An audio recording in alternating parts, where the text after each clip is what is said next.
without any further ado, I want to bring my brother into the room. Give him a great Godcast welcome. Welcome. Y'all know him. Back in the days, doing his thing, Harlem World, Bad Boy, and all of that.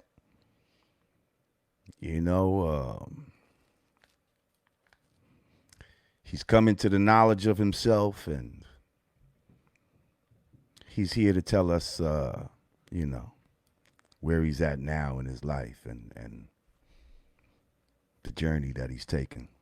So with no further ado, ladies and gentlemen, gods and earths, I want to welcome my brother, Amir Muhadith. Y'all might know him as Loon. Peace, my brother.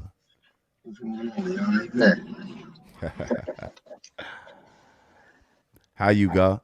Ain't nothing, man. I'm good. Can you hear me? Yes, I hear you. I hear you. Yeah, you aging slow. Look real hydrated. Nah, you aging well too, brother. It's just your beard. You got some of that gray up in the beard, but yeah. I mean, I was preserved. I've been warehouse for about the past 9. So yes, you have. We'll talk about all of that. But yeah. Besides the gray, when I did see you, brother, you were looking quite swole, I must say, quite physically fit, brother. So yes, you're aging quite nicely yourself, my brother. I appreciate it. Welcome Definitely appreciate it. home. Um, I'm happy to be here. yeah, man. The people are happy to have you, man. Um, you know, we Yeah, kicking definitely. I ass. mean, the embrace has been, you know, you expect some love, you know, especially based on how you gave it. But I could definitely tell you that, coming back to Harlem it was definitely overwhelming. It was it was kind of unfathomable that, so many people, survived the generation, that me and you come from. Facts. And still, still thriving, still here, you know, still in tune, what I'm saying, with the city, what I'm saying? So it was just a lot of things that, it was a lot to take in. It was just a lot to take in. Right. Well, when I ran into you, it was in Harlem. Yeah.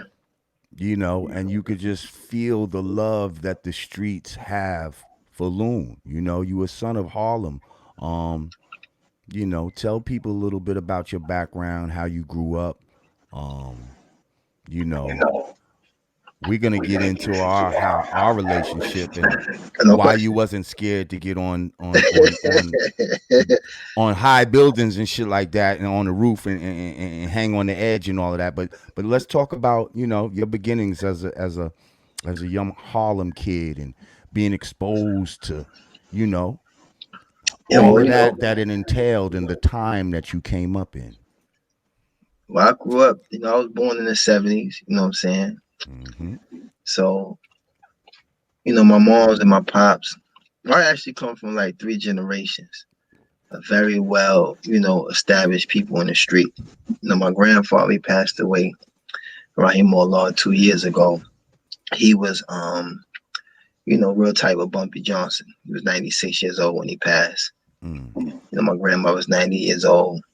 She's doing well. My mother and father, they ran with Nicky Barnes, and I grew up in the era. Wow. We had the Rich Porters, the AZs, the Fritz, and all these, individuals who were impactful, during that time. So, I grew up in a generation where, Harlem was Harlem, you know, and it was like, being a part of a sixth borough. I grew up in the sixth borough. Right. Harlem, saying we didn't consider ourselves Manhattan. We considered Right. ourselves Harlem. Because y'all had your own swag.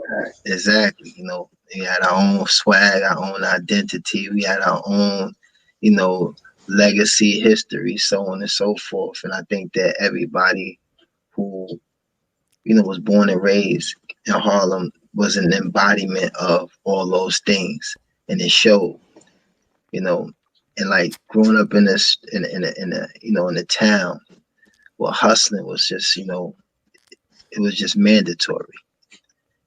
Harlem bred some of the biggest hustlers the world's ever known, Mm-hmm. And and some of the biggest gold diggers. absolutely. I mean, at the time, it used to really mean it really was a symbol of Sunbow. some sort to have a Harlem chick. Like, you just had to Harlem have one. broads didn't care if you was good looking and all that type of shit. If Yeah, you didn't have no bread, if you didn't yeah. have a whip and all that, you was invisible, bro. You Yeah, was no question, invisible. no question. And Harlem dudes was always on a money type of flow. You understand what I'm saying? Yeah, no Now, question. real quick before we go on, would you happen to have like a pair of headphones or something? Because I'm hearing a slight echo. Oh, you hearing the echo? Just a Let me little bit see. when I talk. I think it's because are you on a computer or a phone? I'm on a laptop. Okay. Could you? Yeah. Is it possible that you have Let me some see. headphone? Let me see. I just want to make it as quality for the people as possible.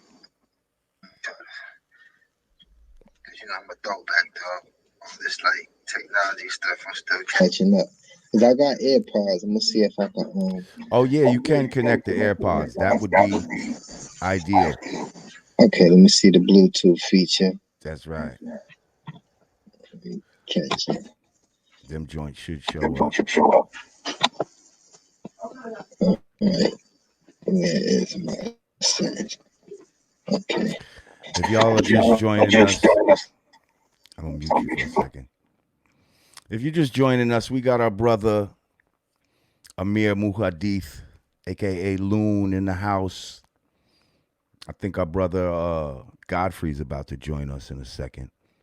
Um, yeah, I'm just trying to see if we can get the brother some headphones, eliminate some of this echo. We talking about coming up in Harlem when Harlem was Harlem. Hang on, we're gonna check them now. Hang on. Whoa, did it connect? Hey, Peanut. See, unknown device. What's that?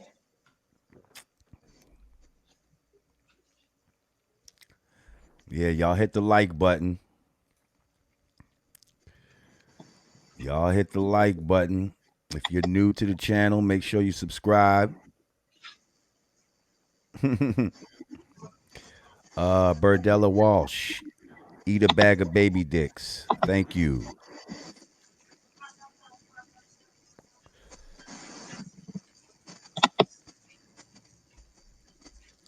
Okay, let's get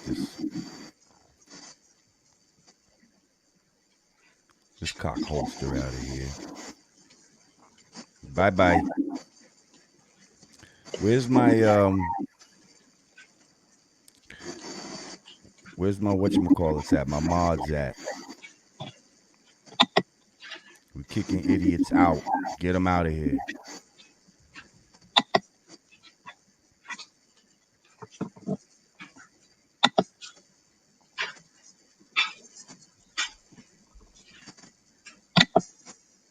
They not showing up. Yeah,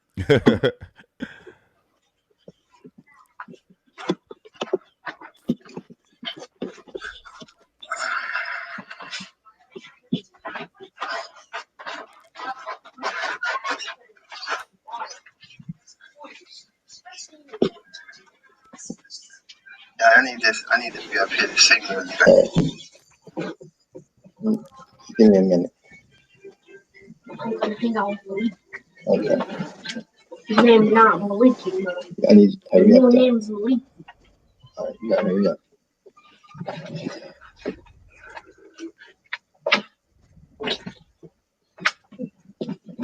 Thank you.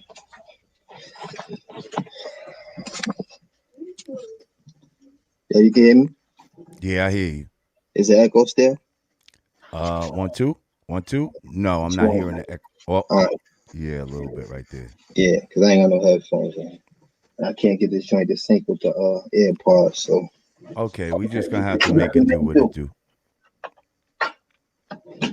Cause it's the speaker of you hearing me and it's feeding back into your mic. It's all right. Um so let's get back to we were just talking about you grew up in Harlem, your family was cool with Nicky Bong and Bumpy Johnson and what's the building you grew up in? What block is that? yeah, I grew up in Esplanade. Esplanade. Oh, come on, man. The Yeah. Esplanade. First of all, that's virtually like where you lived at was in walking distance of Rooftop, S&S, Yeah. Willie Burgers, Yeah. um, the Polo Grounds, the Ruckers and all of that. Like, sheesh, that's Yeah. like Yeah. Esplanade was prime real development. estate right there. Tell me Yeah, what it was like to real grow up estate. specifically in that area of Harlem. Well, I mean, everything surrounding Esplanade was, was unlike Esplanade. Esplanade was a co-op development. I mean, my grandmother, my grandfather, they was able to foot the bill from hard work. You know what I'm saying? Unlike, a lot of majority of the kids there, their parents had, good state jobs, government jobs, stuff like that. So it was perceived as a place, what I'm saying, where you had privilege, kind of Mm, like Stryker's Row. But, facts. my grandmother, she used to spend about 17 hours a day standing on her feet doing hair. My grandfather, he was a military man, gambling man, used to stay in the gambling spot. Everybody knew Johnny Hawkins, and they earned the right to be an astronaut. So I think a lot of the things that I dealt with growing up was, my grandparents they tried to give me the best, you know, because my parents didn't raise me. So growing up in Esplanade was definitely a benefit. But once you step outside of Esplanade, you're in the deepest, darkest Harlem right there. You know what I'm saying? Yeah, 148th Street right across the street, 147th Street, 149th. All these was known blocks. You know what I'm saying? These were blocks where it was known, you know what I'm saying, to go there. Yeah, the Then you have train station right there. 146, yep, you got the last stop on the three trains, Mm-hmm. 148th Street. You have some rough schools, you got IS-10, PS-200, you know, all of that is official. You got Harlem World projects over there. You know what I'm saying? You had Dunbar, Shit, you mad 150. close to the Bronx too. Yeah, definitely. Get damn Right near there. walk to Yankee Stadium. Absolutely. I used to hear the Yankee game every night from off the terrace. I lived on the 27th floor, Facts. which is the top floor. So, we can almost literally look inside Yankee Stadium, Mm. you know. So I mean, it's a childhood I wouldn't trade for nothing. It was experiences that I had that, shape and mold, a certain caliber man. You know what I'm saying? And these are things that when I reflect, it just tells me a lot about, first and foremost, what I was able by Allah's permission to survive. You know, we survived the generation. And, that's important to understand. Because, I mean, anybody running around, acting like you here because you wanted or you because you did something. Nah, you survived. You know what I'm saying? And Facts. that's something that, constantly heightens my sense of gratitude. So let me ask you, what's your what's your earliest hip hop memory? Like when did you first started hearing hip hop? And then when did you go from being a fan to being a participant? I mean, growing up,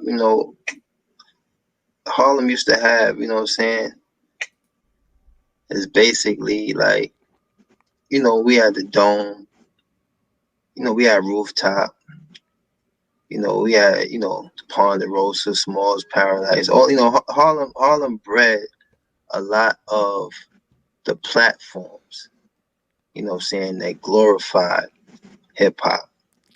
So, being surrounded by that definitely, inspired me to, the lifestyle that came with hip hop, because it was something that was synonymous with the lifestyle in the streets. So that was really the attraction. You know what I'm saying? The music, it had its place, but it was more so about the lifestyle, what was attached to it, that really, I think attracted myself and many of my peers at that time. But what was the music and the lifestyle that you remember? Like what was your earliest? Was it, you know what I mean? Was it like that Cold Crush type of shit? Like, what's your earliest memory of hip hop? Nah, mine's is more like, my godfather, many people don't know, was George Jackson. George Jackson produced Crush Groove. You know what I'm Mm. saying? So I remember being 10 years old on a set of Crush Groove. Now, Crush Groove came out like 85. So you talking about the promotional vehicle for Def Jam. You talking about, you Yo, talking Loon, about, what up? What up? what's going on, baby? You all right? You talking I about, Our remember brothers in Loon the back in house the right day, now. boy. yeah, Lotus, Lotus. no question. So you We, talking about the promotional vehicle for Def Jam Records. You talking about the introduction to LL Cool J. You mm. talking about the launch pad for Run DMC. Yeah. You know what I'm saying? Fat Boys. You had Cool Mo D. You had the Treacherous Three. You had, Sheila E. Like, Oh what I'm yeah. saying? Like, all of this came out of Crush Group. You know what I'm saying? So that definitely, as a kid, put me directly in contact, you know what I'm saying, with pretty much the springboard. Mm. You know what I'm saying? The vehicle that actually made hip hop mainstream. Even the Beastie Boys is on that joint. You know what I'm saying? Facts. So, we had diversity, we had everything. You know what I'm saying? And that was my introduction to hip hop. It was all about, it was all about the vibe. It was about the culture. And whoever contributed to that culture was acceptable. You know what I'm saying? It was accepted. So when you look at the Beastie Boys in 85, you know what I'm saying? That means that you had white rappers then, who was carrying their weight. So it wasn't so much about, this whole ethnicity thing that, kind of like spills over into everything, we got going on in life. In some cases, people, Well, I feel like we kind of accepted the Beastie Boys as like a comedy group at that time. Let's keep it real, Loon. We I wasn't mean, I taking mean, them as serious as we was, let's say, Run DMC. You know what I mean? I mean, Like Run DMC was hard, but I mean, me as a kid, right, I'm just giving my experience. You know what I'm saying? My right. experience seeing them in the, you know what I'm saying? Because back then it was called In the Place to Be. They was in the place to be. You know what I'm saying? You can say what you want to True. say. They Right. was in Yeah, the place to be. they was in the place to be. Okay, so that's it. You got That's that it. right. You got Okay, so that Lou keeping it real. You know what I'm saying? right. Yes. They was in the place to be. They was on the silver screen. You had rapping John Hood before that. You know what I'm saying? That was a failed attempt. But when Crush Groove came out, it was like, yo, this is speaking to the culture. This is, what I'm saying? I was actually watching Beat Street, matter of fact, about Beach Street. 3 weeks ago. Mm. Mm. You know what I'm saying? Another thing that inspired me, you know what I'm saying, as far as the culture. Because remember, like, everything was all inclusive then. You couldn't separate, you know what I'm saying, rapping from the culture then. You couldn't separate breakdancing from rapping. Like, it all was inclusive. So, growing up in a generation where you understood that all of these things was components that interlock and served a particular purpose, you know what I'm saying, that drove, you know what I'm saying, a whole, nation of youth all around the world. Inspired a, a whole nation of youth all around the world. And when did you uh say, because a lot of us we started out as fans of this shit. You know what I mean? And then it's like, you know what? Let me try this. Let me try this shit. Let me see if this is some shit that I could do. You know what I mean? And you might get I would tell into it in some kind of either DJing or you know what I mean, or you just start putting together your little rap somehow. When did you go from being a fan to now crossing over into being a participant? when I came back from LA, I moved to LA in '89. You know what I'm saying? Whoa, whoa, whoa, whoa! Wait, you moved to L.A. Well, how? Damn. Well, what happened? Well, my godfather, once again, you know what I'm saying, I was getting, I was in, everybody know me in Harlem, I used to fight a lot. You know what I'm saying? Okay. So that was something that was normal. But there was a particular incident where, somebody got shot. So at that point, my grandma was looking at the situation like, yo, you got to get up out of here. Right. Hence making me the original Fresh Prince. You know, so I moved to LA at '89. I went to Beverly Hills High School. Oh You know what I'm wow. saying? Yeah, because George Jackson was, he was up. George is from Harlem. My godfather's from 142nd Street. You know what I'm saying? He graduated from Harvard. He was that example that, many of us, probably thought was impossible for somebody from Harlem, you know what I'm saying, to make it. So I was always trying to like be like him, even though I was stuck with who I was, you know what I'm saying, and the attitude and everything that came with being me. But I was given a shot, and I went out to California and basically got entrenched in the gang life. You know what I'm saying? So I was exposed, to the Mansfield gangster Crips at '89. You know what I'm saying? So when I came back to New York, I never thought to bring that culture back to New York because I was happy to be back where the culture that that made me, Right. embrace me, and so on and so forth. So And I long and I story could wear short, any color I want to wear out here. I no ain't got to question. worry about that shit. Yeah, because Harlem, we get fresh. Like we like everything, saying under the rainbow, man. Uh Like huh. we can't be limited to one. Don't isolate me to just Yeah, one color. God damn it! Don't I isolate ain't me. gonna hold you. I hurried up and wore some red when I got back. Like, but it's just these are the many transitions that it happened in my life.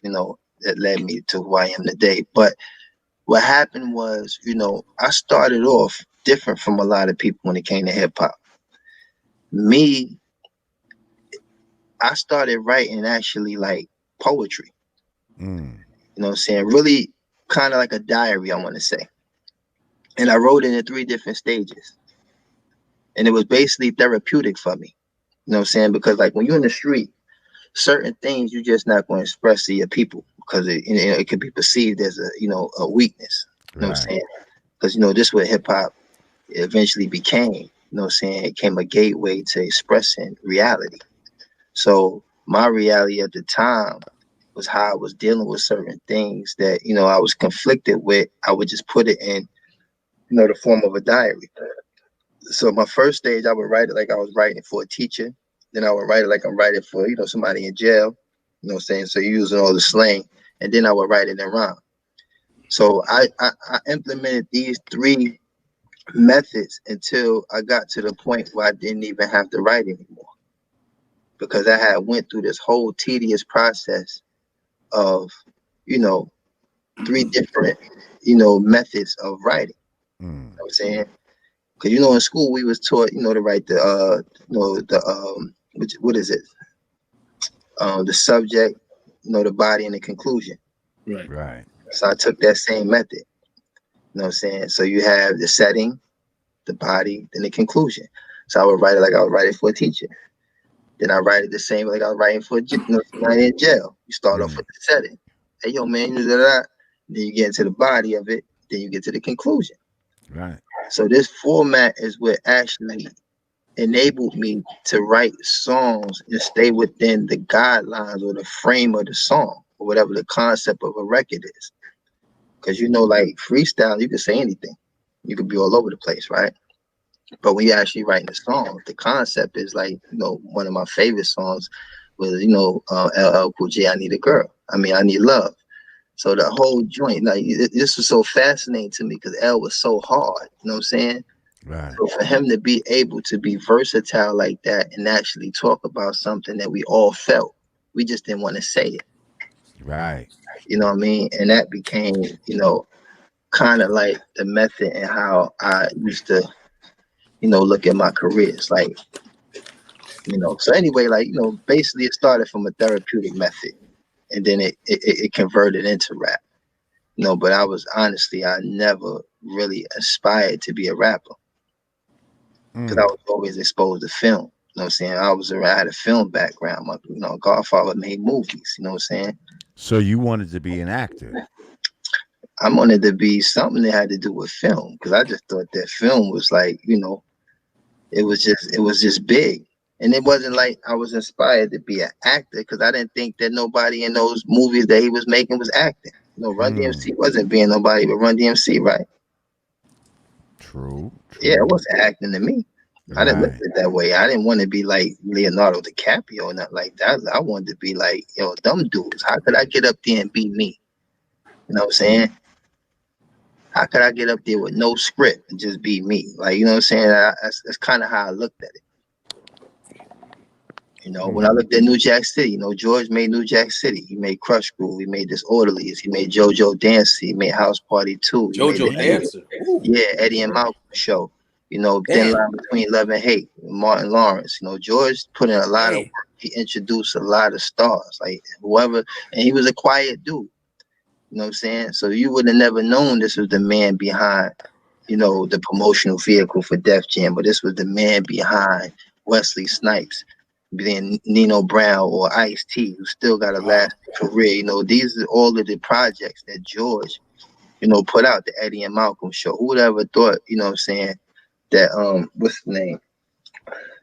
Jo- that all these people would have these extraordinary careers from, these projects that, started with, George Jackson. Wow. He died in 2000. So he was a major inspiration to, music, you know. So, this is official. Yeah. Mr. Godfrey. Yes, sir. First of all, how are you I doing, just got sir? off stage. I'm in Philly. Oh yeah. Ah. I'm in the green room, man. I just made it. I was like, and then your text was like, "You ready, man?" I was like, "Okay." That's what's up. See, that's what I'm talking about. That's that hard work. That's Yeah, that. man. Hey, man, I ain't playing That's out that here. hard work. I ain't mad at you, man. So how's it Chill. going Hey, out look, there in you look Philly, my hydrated brother? too, yo. What'd you say about I Philly? said you look heavily hydrated too. Oh yeah, hydrated. You know what I'm saying? Just rock the mic, spitting that real shit, spitting that Okay. real shit. You out there kicking ass and taking names? That's what you Taking that, doing? come on. You got the election. You got the kid that was shot in Philly. So it's real oof over here. You know what I Yeah. mean? The police are real heavy out in Philly too. They all over the place. Yeah. All those Trump supporting cops about to lose. Yeah. I'm just saying. I mean, Biden's looking good. I'm just saying. I just saw the numbers. I was like, even Biden's picture changed. It was like, Trump's picture is He like not this. sleepy no more. He not sleepy Right. right Trump's now. picture was like, I'm gonna win it all. I'm gonna win it all. And then Biden's like, hold on, bitch.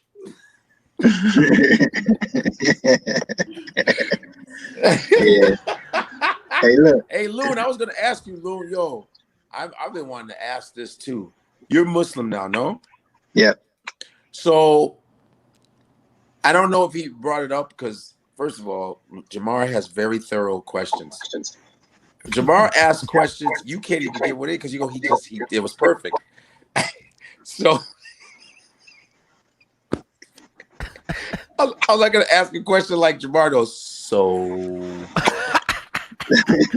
you decided. Yeah, he be lining you up. No, Yo, no, no, no, no, no. no. He's just talking about my methodology of how I No talk. question. Yeah, that's it. Yeah. So It's interrogative. you, after that transition, so listen, Loon, okay, when I see you, all the people that you dealt with Puffy, right? Absolutely. You, Shine, all kinds of cats. I don't know. I just said, what is it with all this great talent that we saw all you guys back in the day? And it's like a lot of people turn to religion, from you to Mace to like Shine. What happened? Like, I don't know. Was that question asked already? Because I always wanted to know. Yeah, I mean, that question been asked. I think that when people look at a man when he faces adversity and the decisions that he make, you know, to deal with that adversity, yeah, you know, I think the focus should be more on that man. mm-hmm. But what happened is, you know, I guess instinctively, a lot of people want to point the finger at Puff, like he got something to do with Mace being a Christian, or you know, Shine being Jewish, or Loon being Muslim. You know what I'm saying? And that's like far from the truth. You know, I don't know if they blame it just on Puff. I think it's kind of, I think they associate him with it, but I feel like they think of more the bad boy experience of the entertainment industry. Right.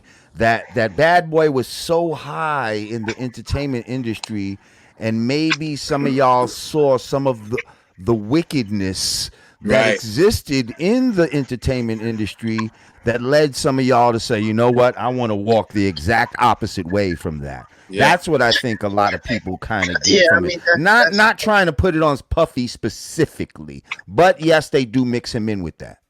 absolutely. I mean, you gotta understand we're in the business of perception. You know what I'm saying? A lot of people don't really know me. You got people that actually know me. And I got people that call me Chauncey. They call me Chauncey. I know that's from the sandbox. You know what I'm saying? Right. Loon, you know, from, you know, the music industry. But you don't know I was Loon since I was 13. And then Loon is not a name you associate with a hopeless romantic guy that need a girl part one, part two. That came from something else, but nobody never looked at it that way because the perception. You know what I'm saying? So the thing is, I've learned throughout my career that basically, you know, what you learn is that even in prison, you know, you got a guy that just got sentenced to 20, 30 years. You know, what's the story with him when he find religion, right? First thing you say, oh man, dudes go to jail and they want to be this. Or dudes go to jail and they want to be that. Nah, maybe this person had time to assess himself and really look at his situation and make a very, you know what I'm saying, you know, stern decision to abstain from everything that may have caused him the pain and go the exact opposite way, right? So now all the things that's revolved around that, you know, is what people take away. But that man himself, he may have encountered something or endured something that just made him search for something greater than himself. You know, and that's pretty much the case with me. You know, I was traveling the world when I found this land. Okay. I was actually on a mission to actually, you know, salvage my career, not even say salvage, but to actually reestablish myself away from Bad Boy. Because I left Bad Boy in like 2005. Right. So when I started you know, touring and stuff overseas and start seeing how received I was overseas and so on and so forth, I started bumping into Islam. I wasn't looking for Islam. And then coming from New York City, you know, you have so many different, you know, variations of what Islam entails. You know what I'm saying? You have Islam, you know what I'm saying, in New York, you have the 5%ers, you have the Nation of Islam, you have more Science Temple and The all of these Ansar different, rules. You had the Dr. York. You had a whole bunch of yeah, you different had a whole lot factions, of stuff that stemmed interpretations. from Islam. Yes. You know, so basically my first experience is when I went to Africa. You know what I'm saying? I went to Senegal to actually do a show. And I went and visited Goree Island, which is the first slave houses ever built, you know what I'm saying, in West Africa. So when I took the little tour of Goree Island, you know, a man told me that, listen, 60 million people passed through these slave houses, but 6 million never left the soil. They fought and they died. So, you know, me being ignorant at the time, I'm like, man, they must have been some real niggas. He was like, nah, they were Muslim. So I'm like, huh? He's like, yeah, they would not submit to no one other than Allah, and they fought and they died. He said the ones that were weaker in Iman, meaning in their faith, they were the ones who were sold into slavery. So from that very moment, I was stripped of black nationalism. You know what I'm saying? Something that we all attach to in America because this is what restores our dignity, our integrity, our honor, our pride, is, referring back to our lineage or referring back to, our roots, so to say, in regards to our ethnicity. But I found that what was explained to me was even bigger than that. These people fought for saying, because they wouldn't submit to no one other than God. Like, that's deep. Mm. You know what I'm saying? They ain't got nothing to do with no man, color, no man's skin. They wasn't going for it because they felt that they were servants of the Most High. So, I mean, I can't be a slave to nobody else. So it's a whole different, dynamic. Then I went to Kazakhstan, which is Middle Eastern Asia. Wow, how was that? Yeah, I spent 9 days. It was in Almaty. That's what city you was in? No, I was in. I've been to Russia. No, he but said, I met how people- was that? He said, how was that? No, I'm saying what city you was in. I was in Almaty, which is No, like the capital. I was just in Moscow, and I met people from Kazakhstan, Yeah, Uzbekistan, yeah, Turkestan. yeah. Kyrgyzstan. So I went to. I spent like I've 9 never days been with the to none president. of the stands. I just had stands persecuting me at one time, but that's a whole other story. That's a whole other story. But anyway, go ahead. Yeah, but bust it right. So I spent 9 days with the president in Kazakhstan. Wow. Me and Mario Juanes, we went out there and performed. Some very powerful dudes that I knew, some Russian dudes, and they afforded me an opportunity to go out to Russia. So I remember the last day we was like backstage and I'm smoking and all that. And the president come in. He was a young guy. His name was Nusultanen. I forgot his last name. But anyway, smoking. So I'm looking at him like, yo, let me ask you a question. Like, yo, when you see a nigga, you say, what's up? Because, I'm ignorant. I just want to learn a little something. Give me a little language here and there. So he turned around like, yeah, he was like, salam alaikum. I said, huh? Like, nah, I know that. Yeah, I was like, nah, that's what the Muslims say. He's like, nah, we Muslim. So that was a different experience as far as diversity. Because, in New York, we got the Yemenis, what I'm saying? We got the West Africans, we got the Pakistanis in the pharmacy. So that was the extent of my diverse understanding of Islam. So when I seen that this is different, like these guys are way out here talking about they Muslim, And then I became Muslim in Abu Dhabi when I visited, the UAE. So, all the story, the propaganda, the misinterpretation of, certain Arab countries. I'm in a country where dudes is riding around and, y'all know what it is. They out there with Lamborghinis. I met a crown prince that had a diamond encrusted Aston Martin, platinum, Phantom, and I'm staying at the Emirates Palace. This is like the only 7-star hotel in the universe. 3,500 a night, get your own butler and all that. So like these people turned up. And I'm a young rapper. You know what I'm saying? But got me a little bag, and I'm looking like, man. This ain't a next kind of bag right here. These ain't the same Adams that y'all keep putting on TV. Y'all keep putting a certain kind of Adam on TV.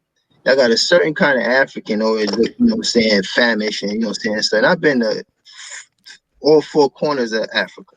I've been to Tanzania, I've been to Cote d'Ivoire, I've been to Senegal, Marrakesh, Morocco. I lived in Egypt. And it's like I've never seen, the depiction that you see propagated on the media here.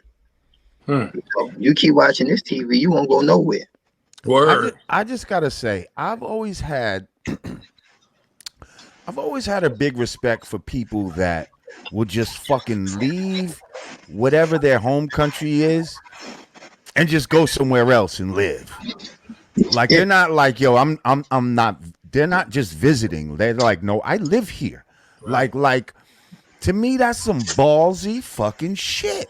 Like, yo, and to go to like one of these Muslim type countries and you weren't Muslim at the time or whatever, and just be like, yo, I'm here. Like that's some ballsy shit, man. Just let the record reflect. Like I always felt high respect, and like like I'm sure Godfrey, you can relate to this because your parents did some ballsy shit like that. Like your Yeah. parents came from Nigeria, came to America, Yeah. and said, "Fuck that, we setting up shop." Yeah. You know what I mean? We're gonna have some. Nebraska. I know we had some seeds over here. Now we having seeds over here in a whole next continent. Like, who does shit like that? Like, I It just Hey feel yo, like that's a real.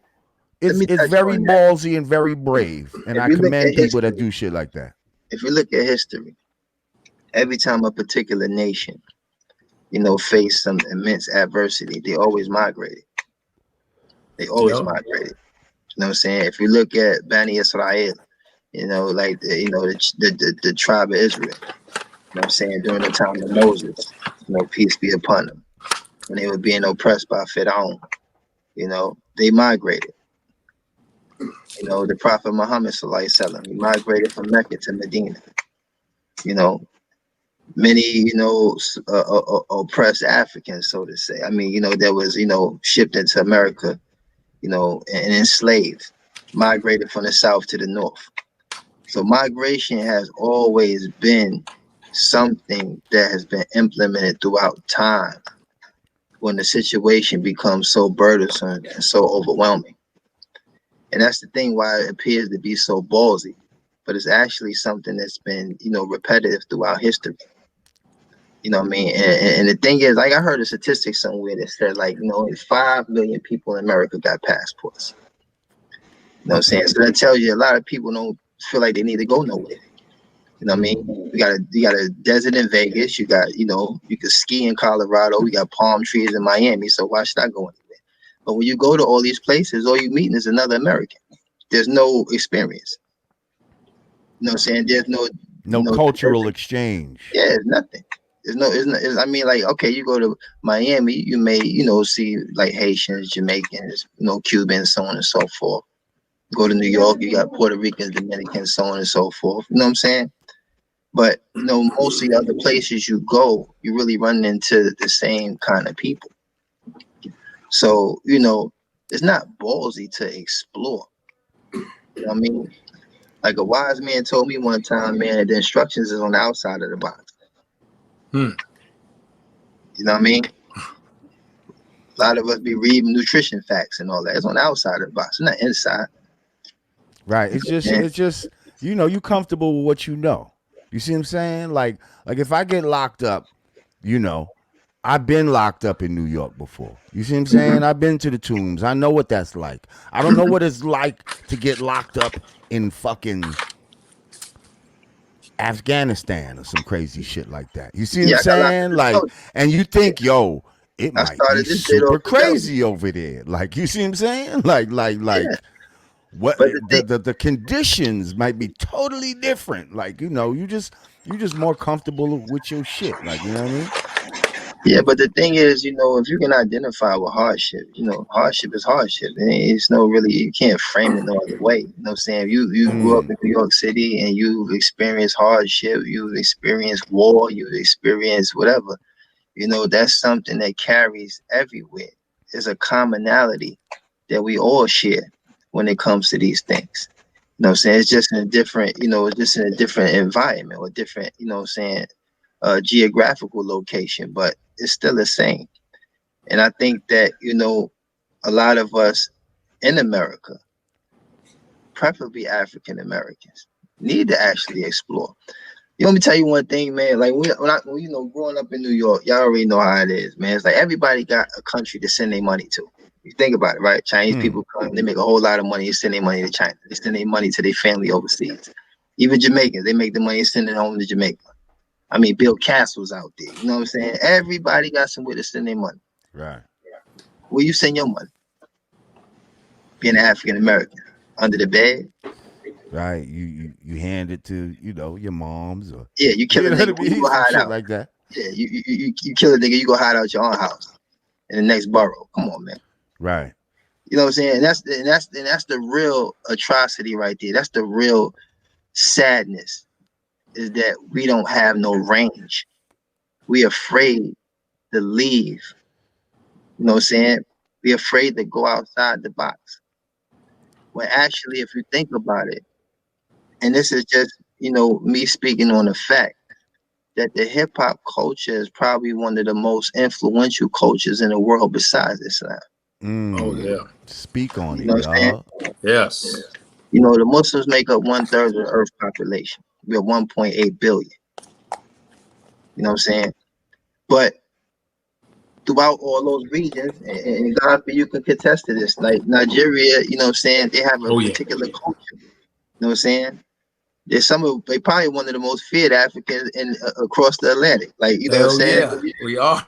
Yeah, people get scared at. I mean, I'm talking about like if you ever seen. See, it's hard to like experience this in America to see white people scared of black people. Like if you go to certain parts of Europe and you hear Nigeria just spaz out, you know what I'm saying? And you just see white people just like, you know what I'm saying, fleeing. He's like, yo, that don't happen in America. You know what I'm saying? Right. Like, go leave my compound now. Like, oh, He said, "Leave my compound." The it gets compound is crazy. the Yeah, compound. you know what I'm saying? So now, all my travels, I seen so much stuff. This became my education. Like I went to prison, man. I was an 8th grade dropout. I was a predicate felon.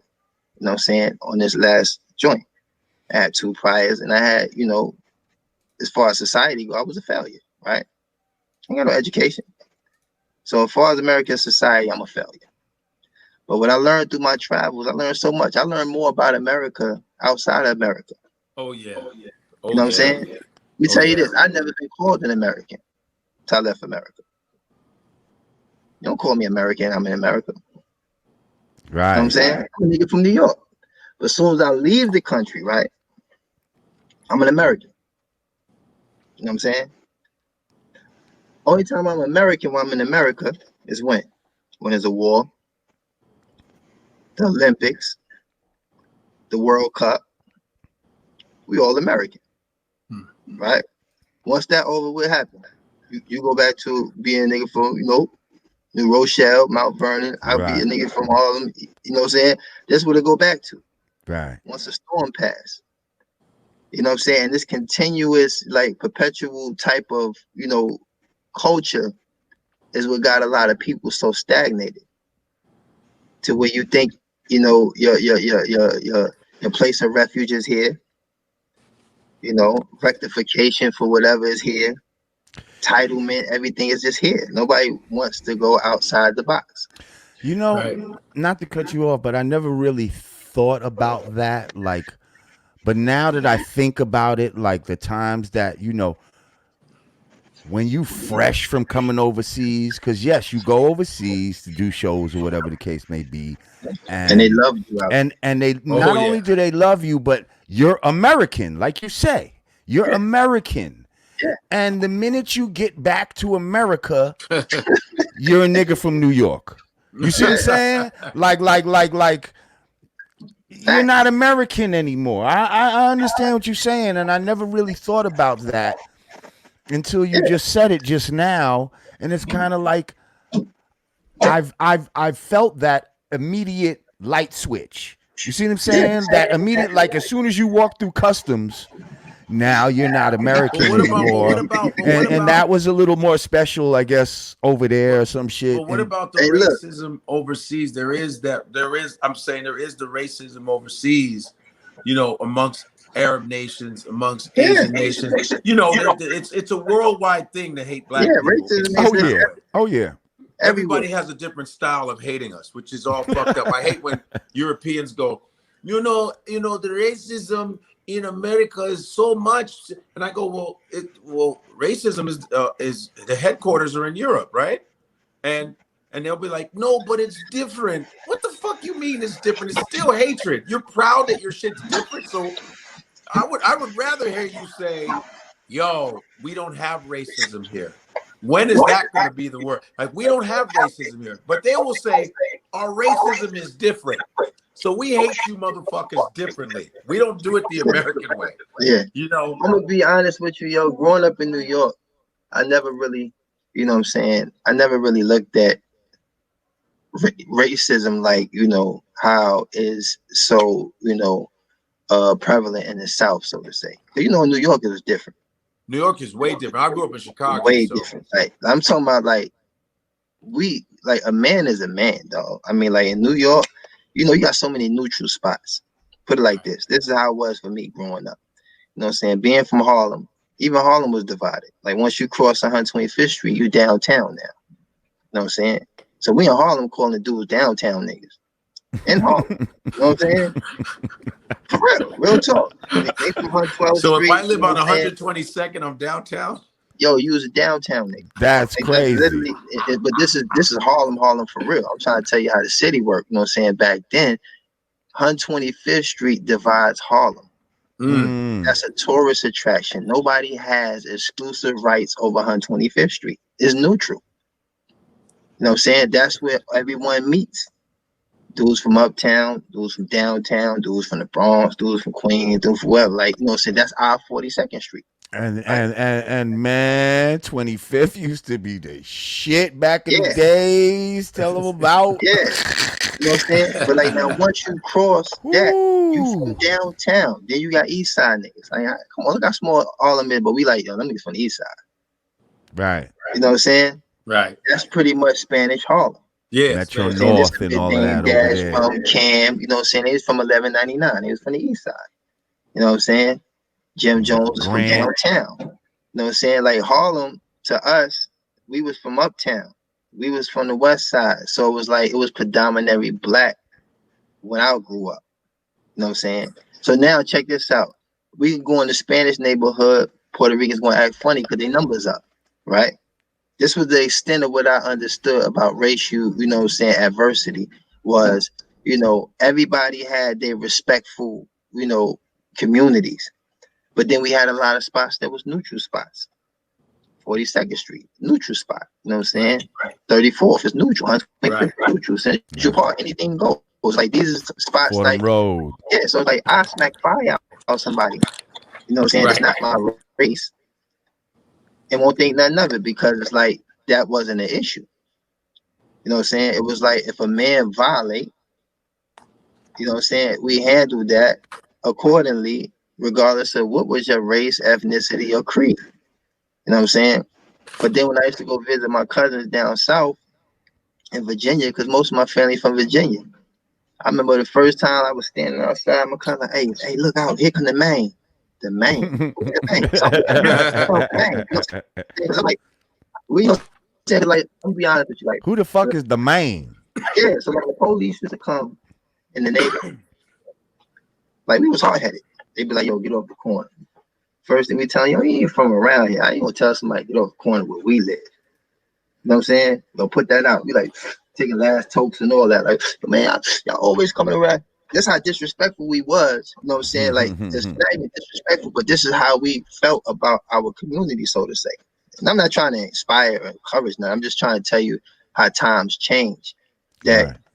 this wasn't about the same climate that's out here now with interacting with, you know what I'm saying, or and engaging in any confrontation with police today. You know what I'm saying? I'll be honest with you, like I really pray that I don't ever have to like, have that type of experience that I've seen the whole time I've been in prison, watching black men comply with authority and get killed for complying. When I grew up in the time I'm trying to tell you is we didn't have no respect for them. Except when the black car comes through. Now the detectives come through, that's a whole different situation. That's hands on. They put their hands on people. You know what I'm saying? Like that's how it was perceived. Nobody jumping on no squad car, man. They looking at you like, man, you better go ahead, man. Especially a beat walker. You come around here and make head, dog. Somebody do something to you, man. You at the corner, man. Then they gotta call back up. They gotta make sure, say it was a whole different type of situation. So it's like that's why I said like growing up, I wouldn't trade my childhood for nothing because as crazy and chaotic as it was in the 80s, it was still somewhat safe. And I could be crazy for saying that. But the reality of it was somewhat more safer because the communities was more united. You know what I'm saying? The people who was policing our communities looked like us. You know what I'm saying? So the communication, you know what I'm saying, it was easy to communicate. You know what I'm saying? And this is one of the things that I'm actually adamant about advocating against is, police reform. You know what I'm saying? This is something that's very important. Not to digress, but You're breaking up a little bit. it's my passion. You know what I'm saying? Because when I look at, systemic racism and everything that plagues this country and all the experiences that I had traveling the world, I see that this is something that's just really deep rooted, and you can't change the hearts of people.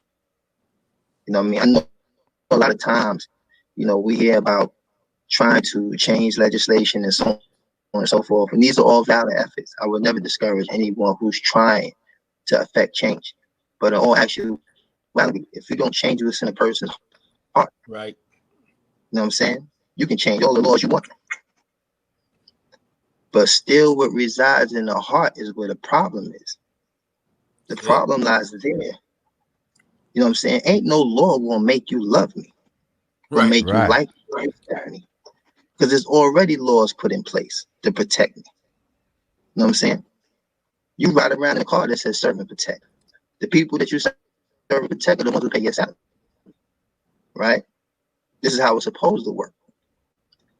No, but in all actuality, that's not the case.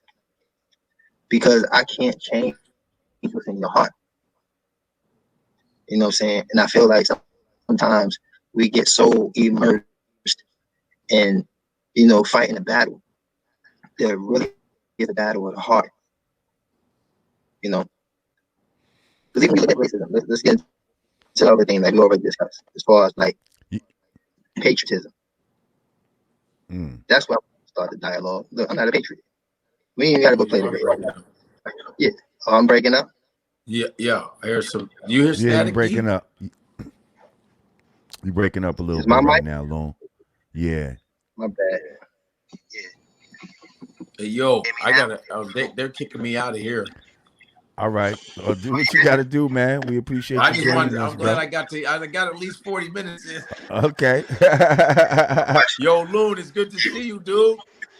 Definitely, man. I'm happy to be here, man. Good to see you. Good to see you working.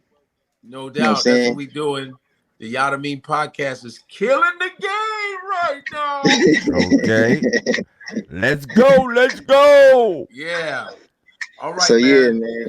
They're kicking me out from where I'm at. I got to get out of here. All right, do your thing, bro. I'll see you on the next one. All right, hold it down. Yeah. Peace. Yes, Peace. sir. Yeah. All right, now. Yeah, so, it's just a lot of things, man, that, we could talk about all day, man. But, when it boils down to it, where we at in this current day and time, there's a lot that needs to be, there's a lot that needs to be done. And I honestly believe us as men, we share a common objective. You know what I'm saying? First and foremost, as Muslims, we're commanded to enjoin what's good and forbid what's evil. And that's not a partisanship thing. That's just an obligation of a man to enjoin what's good and forbid what's evil. And I think if everybody did that, you would definitely immediately start to see change.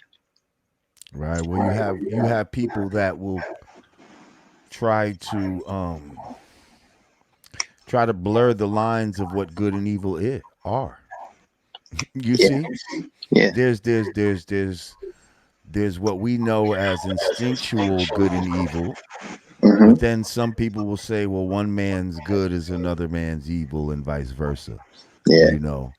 So that's where they try to bring confusion into the game. Well, that's why we got to start with our houses first. We got to start with home. Then we got to start with our community. Then you got to work your way up. You know what I'm saying? But it's like trying to like trim the hedges. You got to start with the root. Everything starts at home. You know what I mean? What we instill in our children, starts at home. And that's how you combat, the evils outside the home, by instilling, good principles, values, you know what I'm saying, in our children. When you just said the root, you made me think of something. Okay. Let's go to your hip hop roots for a second. You like the hip hop roots. It's the type of shit people want to know, Loon. I hear you. It say Amir down there. they want to keep hearing about Loon. Pardon me, brother. Pardon me. It's all right. I understand it. I ain't This is the appalled type by of it. things people want to You know? hear. Amir, pardon me, brother. Yeah, I ain't appalled by it. I understand what the people. But when I'm thinking back at this time, I'm thinking of the brother that we knew as Loon. No question. Let's go. Um, Harlem World, Mm-hmm. one of the original members. Harlem World. Who did Harlem World consist of? Harlem World, the group. Yeah. Harlem World, the club. World, a group that you was a member of. Well, I know originally what was intended, but what it became, you know what I'm saying, it was, from my understanding, it was intended to be me, Mace, Big L, Herb McGruff, Right. and Cam, That's what you I know, heard. which was really, just the remix to Children of the Corn, you know Mm, what I'm saying? Featuring Crime Fam, that really was the merger, you know what I'm saying? But, it didn't work out that way. So it turned out to be me, my man Blinky Blink, who I speak to all the time. It's my man from high school, you know, Huddy Combs, rest in peace, Huddy passed Comb. away. Sugar J, I just seen him a couple of days ago. Mm. Mino, Baby Stace, and my man Claudine. Who I still, I'm in contact with everybody, man. I love everybody. Everybody played a very significant role in many of the, transitions in my life. So it's like I hold relationships dear, you know what I'm saying, for what they brought to my life. You know, some people like to be selective with the people that they put around them, try to build a certain kind of, perception of yourself. I'm gonna have a bunch of tough dudes around me because I think I'm tough. You know what I mean? But when you pick people to be in your space, you choose them for what they bring or what they bring a benefit. You know what I mean? Because you might have a dude that's just smart. What's wrong with having some brains around? You know what I'm saying? Like, you bring a dude around because he's charismatic, he's funny. What's wrong with having a little humor around? You know what I'm saying? It's like, so, when I look at what should have been and what it was, I don't have no regrets about nothing. You know what I'm saying? The Harlem World group that should have been wasn't the Harlem World group that was. Right. You know, and I walked away with a great experience with those guys as well, and it led to everything that followed all the way up to today. So So let's talk a little bit about what followed. So okay. um Hey yo, this is what Godfrey was talking about. Yeah, no, I'm just doing the I alley know. oop and Yeah, no question, boom. no question. So a lot of people know you from your bad boy days and all that, Mm-hmm. but there was, I think, the first record, maybe one of the first records that you were on. Hey yo, you're a trip. I don't know, and I think he was in a video. Damn. Hey yo, I was in the joint Uh-huh. with some legends. Tell the people about this, because they With might some not know about legends, this man. story. With some legends. Say word. I'm talking about my man Sadat X, Lord Mmm. Jamar, and Mmm. Alamo. Mmm. You know what I mean? Grand Brand new. It was a Grand joint Poobah. called.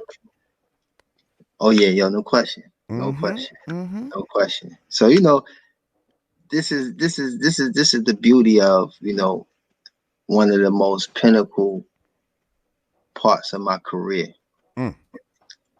is that coming out of the gate, you know, being like underground, so to say, coming up in the ranks, saying doing like the SOs, Maria Davis and all of these different platforms Classic. that was given to a lot of artists that became big, you know. But I was given the opportunity to do a song with some legends, and I think that I was so grateful Then when it came time to do the video, Mm. I might have put my life on the line. It was a scene. Yo, You know, you was there. It was a get your scene. back up off the wall. Yeah. Dance. Come on, come on, and put your hands up. Stop fronting and pop some cornball. Okay, I want y'all, Hey, after we finish this, right? I want y'all to go and Google, go to YouTube. You're on YouTube now, and go check that video. It's called Yeah. Back Up Off the Wall, off the Foundation album. We did a video to that.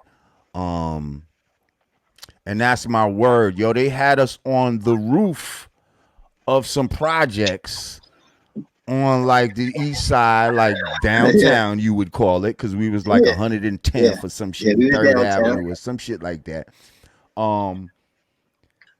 Yeah, And they I was literally on that had travel. us on the roof of the projects, like on the elevator shaft, which is even higher, which has no guardrail to it or no shit like that. Like the highest point you could be. And like they wanted us to be all on the on the edge, all crazy.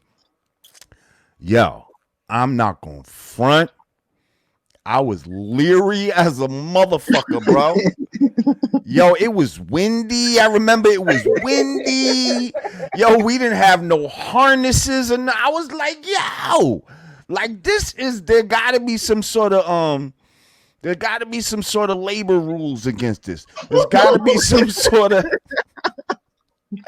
There's got to be some sort of union. We're going against some union rules right now. What the fuck? I ain't even got a little piece of rope tied to my back. Nothing. Yo, so watch the video. You're going to see me. And I'm like, I'm on the edge, but I'm like, I got 1 foot ahead of me. And man, I was leery as fuck. Boom. Cut to this man. When it's his turn, this motherfucker halfway ready to jump off the edge. Like he's just all hanging on the edge, fucking like you grew up on a very high building. I Okay. I did. You did. You know what's funny though? I'm gonna tell you a story. Why that roof scene was so normal to me and abnormal to y'all is because I grew up on the 4th floor. It wasn't that high. Yeah, it wasn't that high. now I was on the 27th floor. See, that's the difference. Basically, I was like 16. I remember I caught a case out in like York, Pennsylvania, or something like that. And when I was released, people would come all the way to New York, to check on me. So basically, when they would come, because I had violated all the probation conditions and all that. So when they would come to the house, I would just climb out on the terrace, flip up on the roof. Wow. Wait till they come and they leave. Then my grandmother used to come out on the terrace and be like, I'm sick of you. Come on, they left. And I swing back down, you know what I'm saying? Like it wasn't nothing. Like I was literally outside, in the park somewhere, hopping over a 3-foot fence or something. It was just like it was normal. Because every time they came, I just hit the roof. But I had to do it from not the staircase. I would climb out on the terrace, on the top of the terrace, jump up, grab the top joint, pull myself up, and hang out until the to the bounty hunters left. So that sound like the shit Nightmares is made of, but go ahead. So yeah, when I did that scene, I was looking at all y'all faces. I just jumped right up on the edge and just went into the hook. And they was just everybody looking at y'all faces out the corner of my eye. And y'all all looking at me like, yo, is this dude crazy? But it was like, yo. But check this out. I'm on a song with Brand Nubian, y'all. Are you kidding me? At the time, I was in my 20s, man. And that's the energy I felt in a way. Like you was like, man, I'm going all out. Like y'all motherfuckers gonna remember me. Like, you know what I mean? Like, yeah. Who knows what could happen from here type of shit. You know what I mean? And I'm here to make my mark. Like, you know what I mean? Yeah. But yeah, man, I mean, people don't know the history we got. I remember, matter of fact, at that time, Sadat was messing with Regina Hall. Remember that? Exactly. Back then. Mm-hmm. She was always like down to earth. She was always 100. You know what I'm saying? Never had, no bad experience. This is like 90, what, 96 or something like that, 97. Even before that, Yeah, 94. That was about 96, 97 when we yeah. was doing that right So there. it was like I said, I got so many fond memories. I got a memory like an elephant, man. It's like none of this stuff happened without me really looking at the people. You know what I'm saying? That's why, like, my detachment from music now, I haven't listened to music in 12 years. So, Really? no, definitely. You know what I mean? Unless I'm in a barbershop or something where I can't Like it, yeah, you can't escape it. yeah, I can't, A I can't, car's I gonna can't. drive by. You're not Yeah. But me pressing plugging your ears. yeah, Right. me pressing play, like, that ain't happening in 12 years. Wow. And, and it just, it's just a testament of how serious I am about Islam, you know. Do you listen And to Islamic music? I listen to the Quran, you know what I'm saying? Okay. I like to listen to the Quran, recite the Like when it's Quran, of sung. course. Yeah, it's recited. You Right. beautify your voice. Mm-hmm. So it sounds like singing. It sounds very Yes. Yes. enchanting and Yes. eloquent. But when Yes. you read the translations, it's like you can actually be reciting a threat. You know Mm. what I'm saying? Right. But it sounds Yeah, beautiful. and this is the beauty of the speech of Allah. Mm. You know what I'm saying? That it's still beautiful, you know, and that's what affects the heart. You know what I'm saying? The beauty of what's being recited. You know, it could potentially be a threat. It could be a reward. It could be an admonishment. You know what I'm saying? It could be a protection. But from the outside listening in, you're gonna be drawn to it because of its beauty. So anyway, like that's the greatest substitute for what I was accustomed to listening to. You know what I'm saying? So, you know, Allah commands us, to abstain from music. And that wasn't hard for me. I know some Muslim brothers, may Allah make us all better, they still struggle with it, you know. But we're not here to judge and critique each other's shortcomings, deficiencies, or flaws. We make dua for each other and ask Allah, to increase us and make us better. But for me, that was just the one thing, that I didn't have a problem with, which, people who know me and know, my accomplishments and everything I experienced, everything I was exposed to, and they look at it and kind of, shocked, like, how?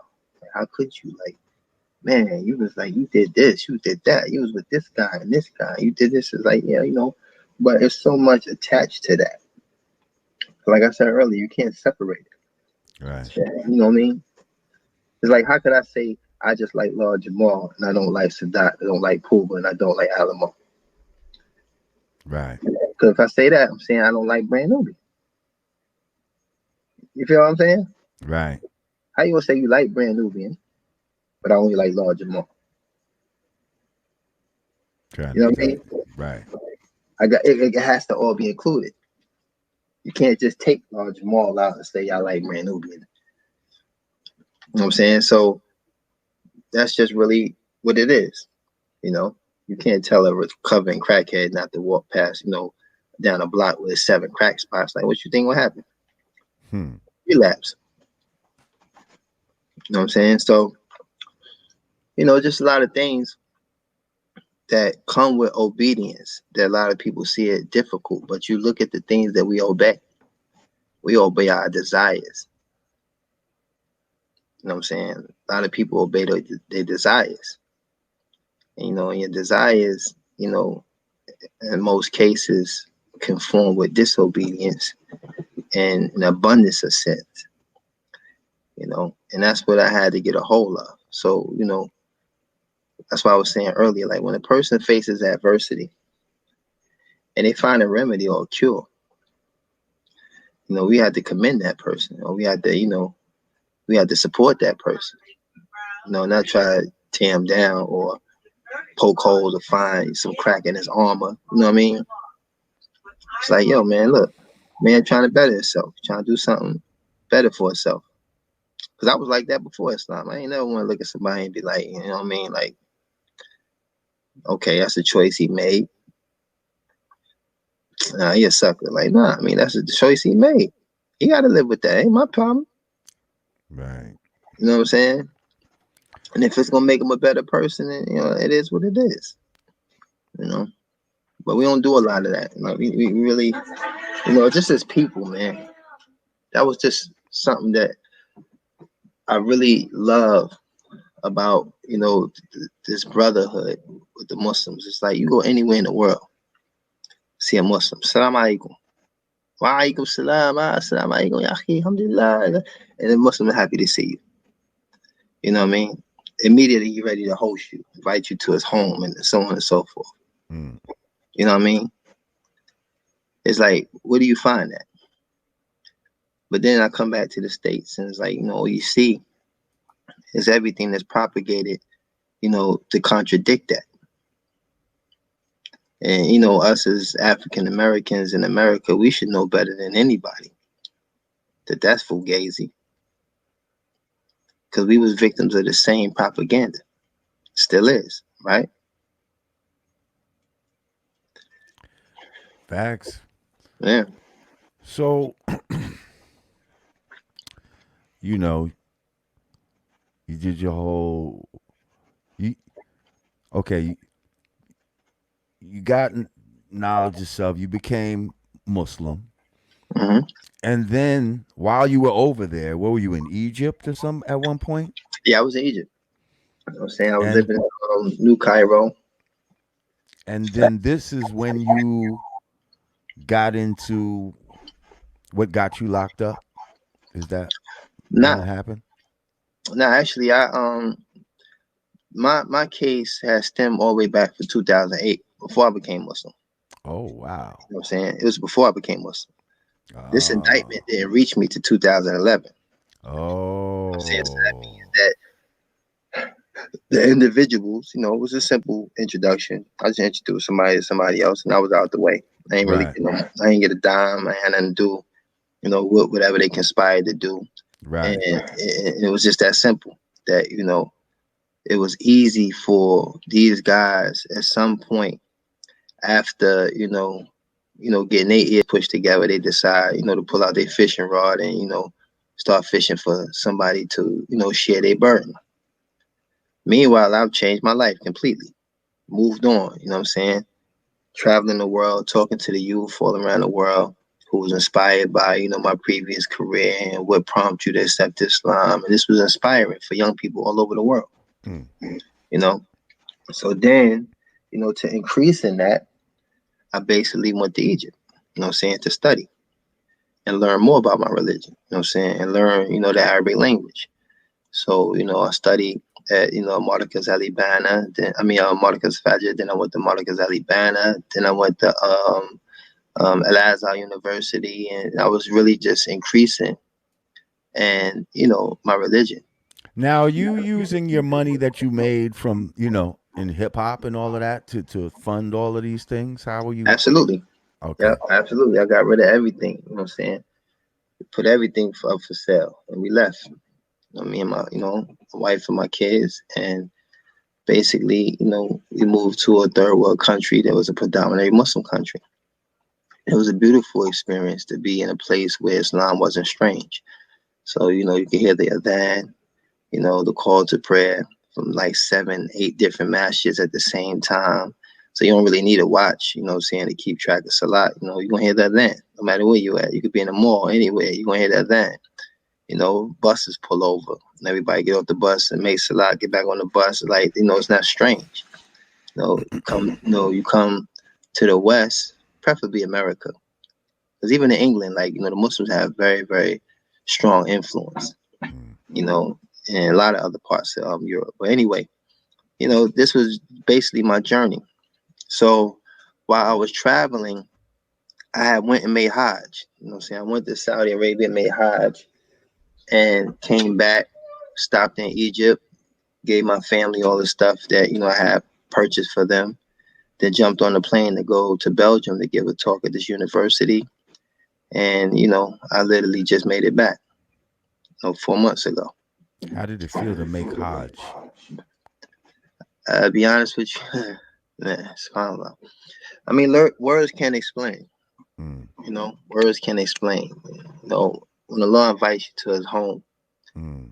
you know, this is the first house of worship. You know, and when you're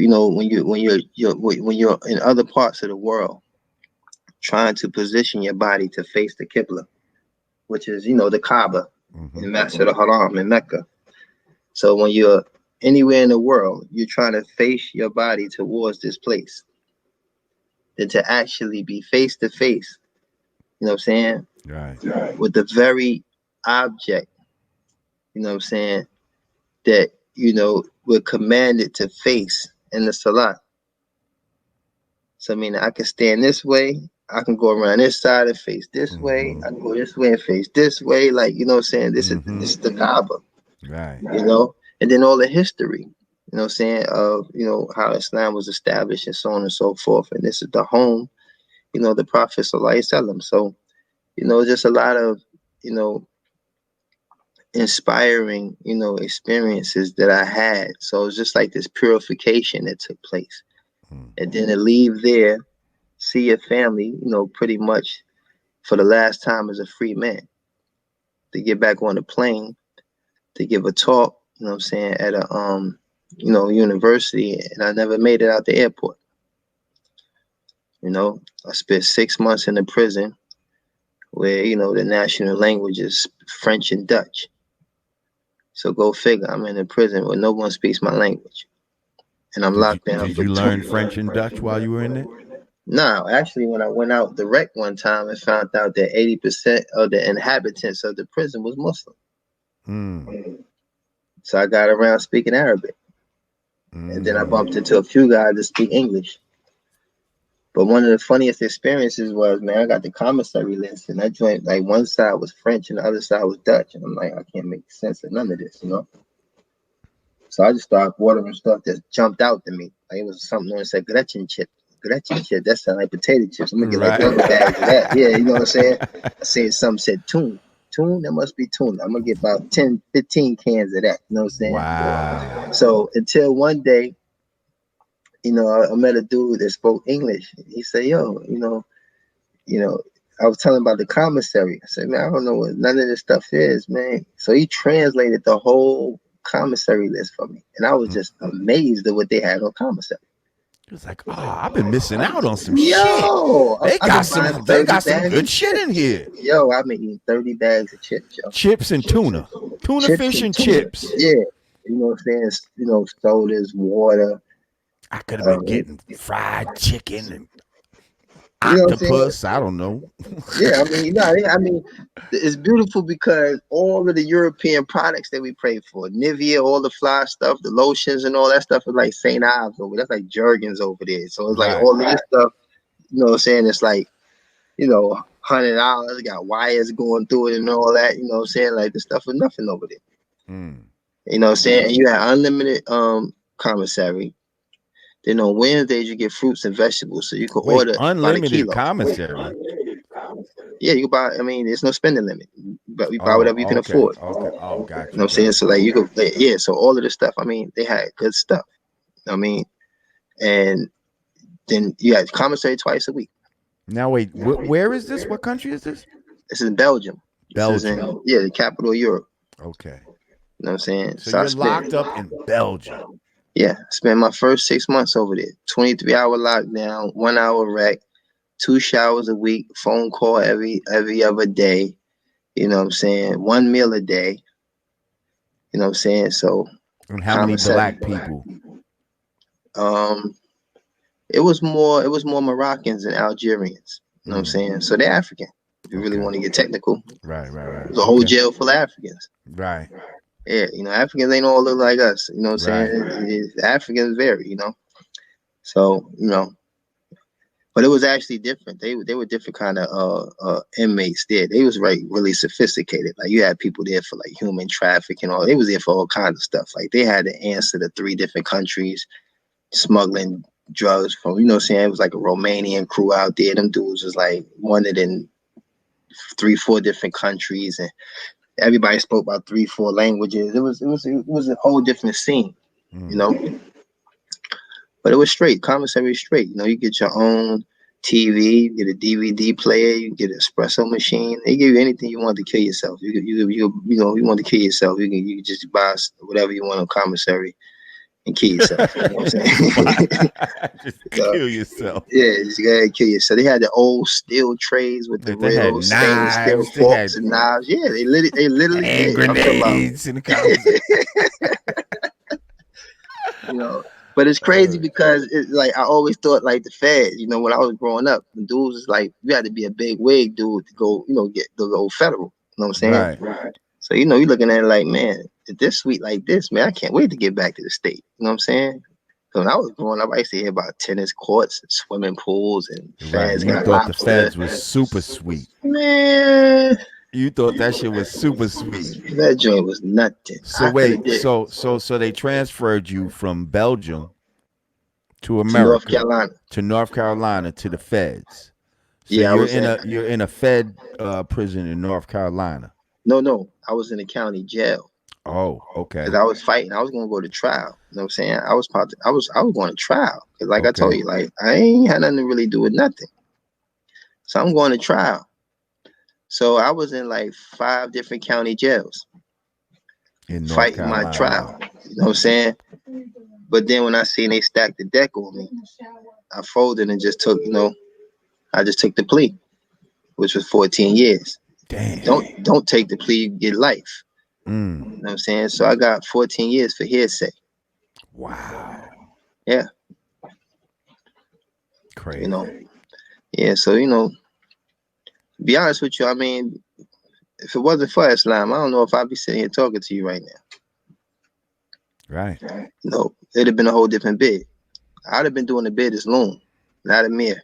You Mm. know, Amir did that time. Mm. You And know what I'm Amir saying? is It's here. disciplined. It is. Amir is here. You know what I'm saying? Amir has the discipline to have you here. Yeah, Mm. because you know, Loon had a lot of opportunities to be Loon. You know, but it was tough at times being Amir.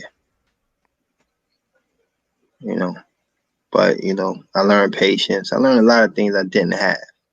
I still need to learn more patience, but you know, it's better than I had. I ain't Mm. had no patience, so you know what I'm saying. People that know me know that. Like I ain't really had no patience. Like you know. Let me talk just a little bit about Loon as far as we were just talking a consequence maybe last week or some shit like that. Hmm. And I also just saw a Buster interview where they were asking him about ghostwriters. Oh yeah. I think I heard something about that. And he was saying that, and I agree that, you can't necessarily be considered to be in the top 10 um as far as in hip hop if you're not pushing your pen like that, you know what I mean? Have you ghost written for people in the past? Yeah, absolutely. I started off ghostwriter. Do you mind sharing some of the people you've written for? The first person I ever wrote for was Shaquille O'Neal. It's like '95. Wow, Shaq Diesel? Yeah, I wrote for Shaq.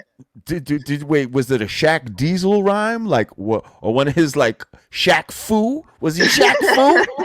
Yes, yes, You yes, remember I when he know. was Shaq Fu? Yeah, well, I remember he was Shaq Fu, yeah.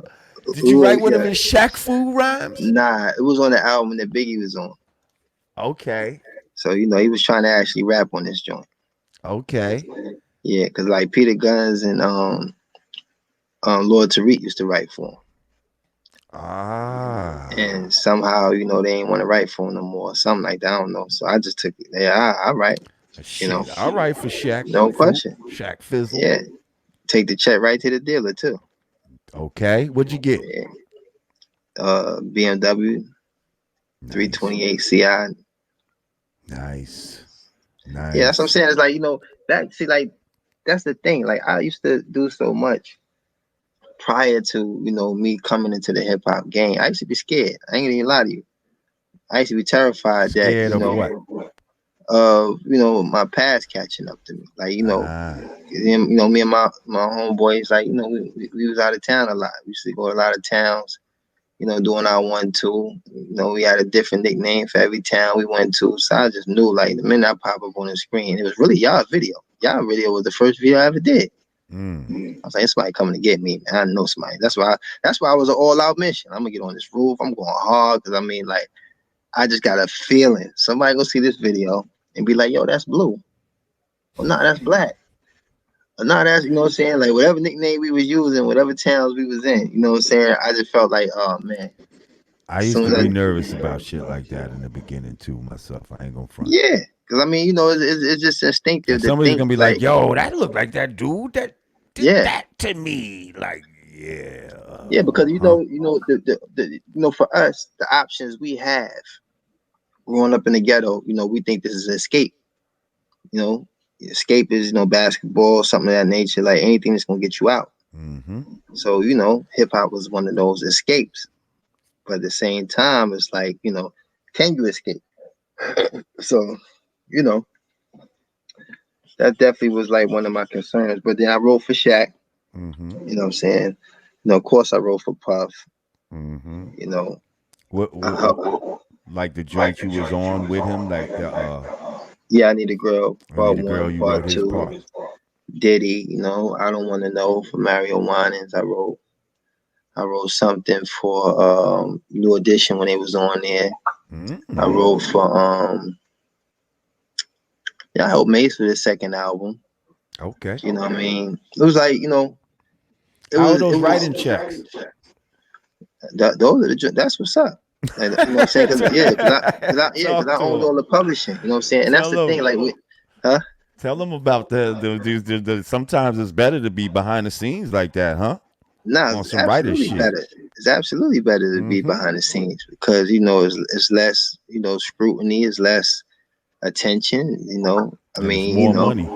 it's definitely more money. I mean, now, don't get me wrong. Now, like, show money is good money too. There, Oh yeah, you know what I'm oh yeah, saying? oh yeah, oh Yeah, yeah, we oh yeah, can't we yeah. can't throw away the show money. No, no, no, no, no, no. You know We what I'm can't do saying? that. We can't do that. So, back then, you needed to have that. You needed to have some ownership of your stuff in order to really eat from the mechanical royalties and stuff like that. But show money is different, and like that's cash up front. You get to dictate how that comes. If you don't want to pay no taxes, but you ain't got to. You want me to perform, though? I want cash.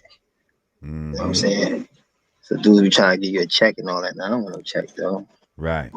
Yeah, I want cash. Kidded it dash. Yeah, I want cash before I get there, and I want the rest when you know what I'm saying. So I ain't getting out the car till I get the second half. You know what I'm saying? Right. Then Upon arrival. It's called yeah, upon arrival. no question. So I mean, it was different times then. You know what I'm saying? I think that we were definitely securing the bag back then. We had to. You know, but yeah. So what they were saying about the writers and all that. What's that? I said, what were they saying about the writers? I just spoke to Buster like a couple of days ago.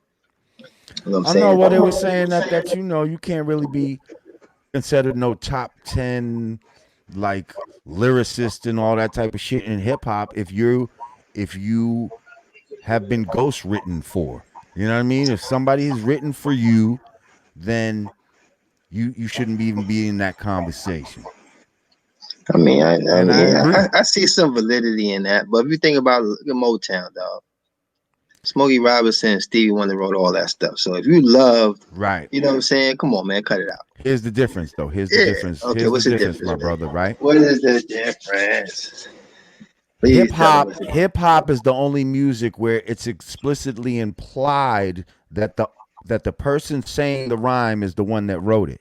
See, in R&B, and we've had this conversation before on the Godcast. In R&B, you already know that there's singers and there's songwriters. And there's Yeah. singer-songwriters. They're not always the two. Most of your most famous singers are not songwriters. And Yeah. most people, I feel like, know this. Okay, it's a given that Whitney Houston didn't write all those songs.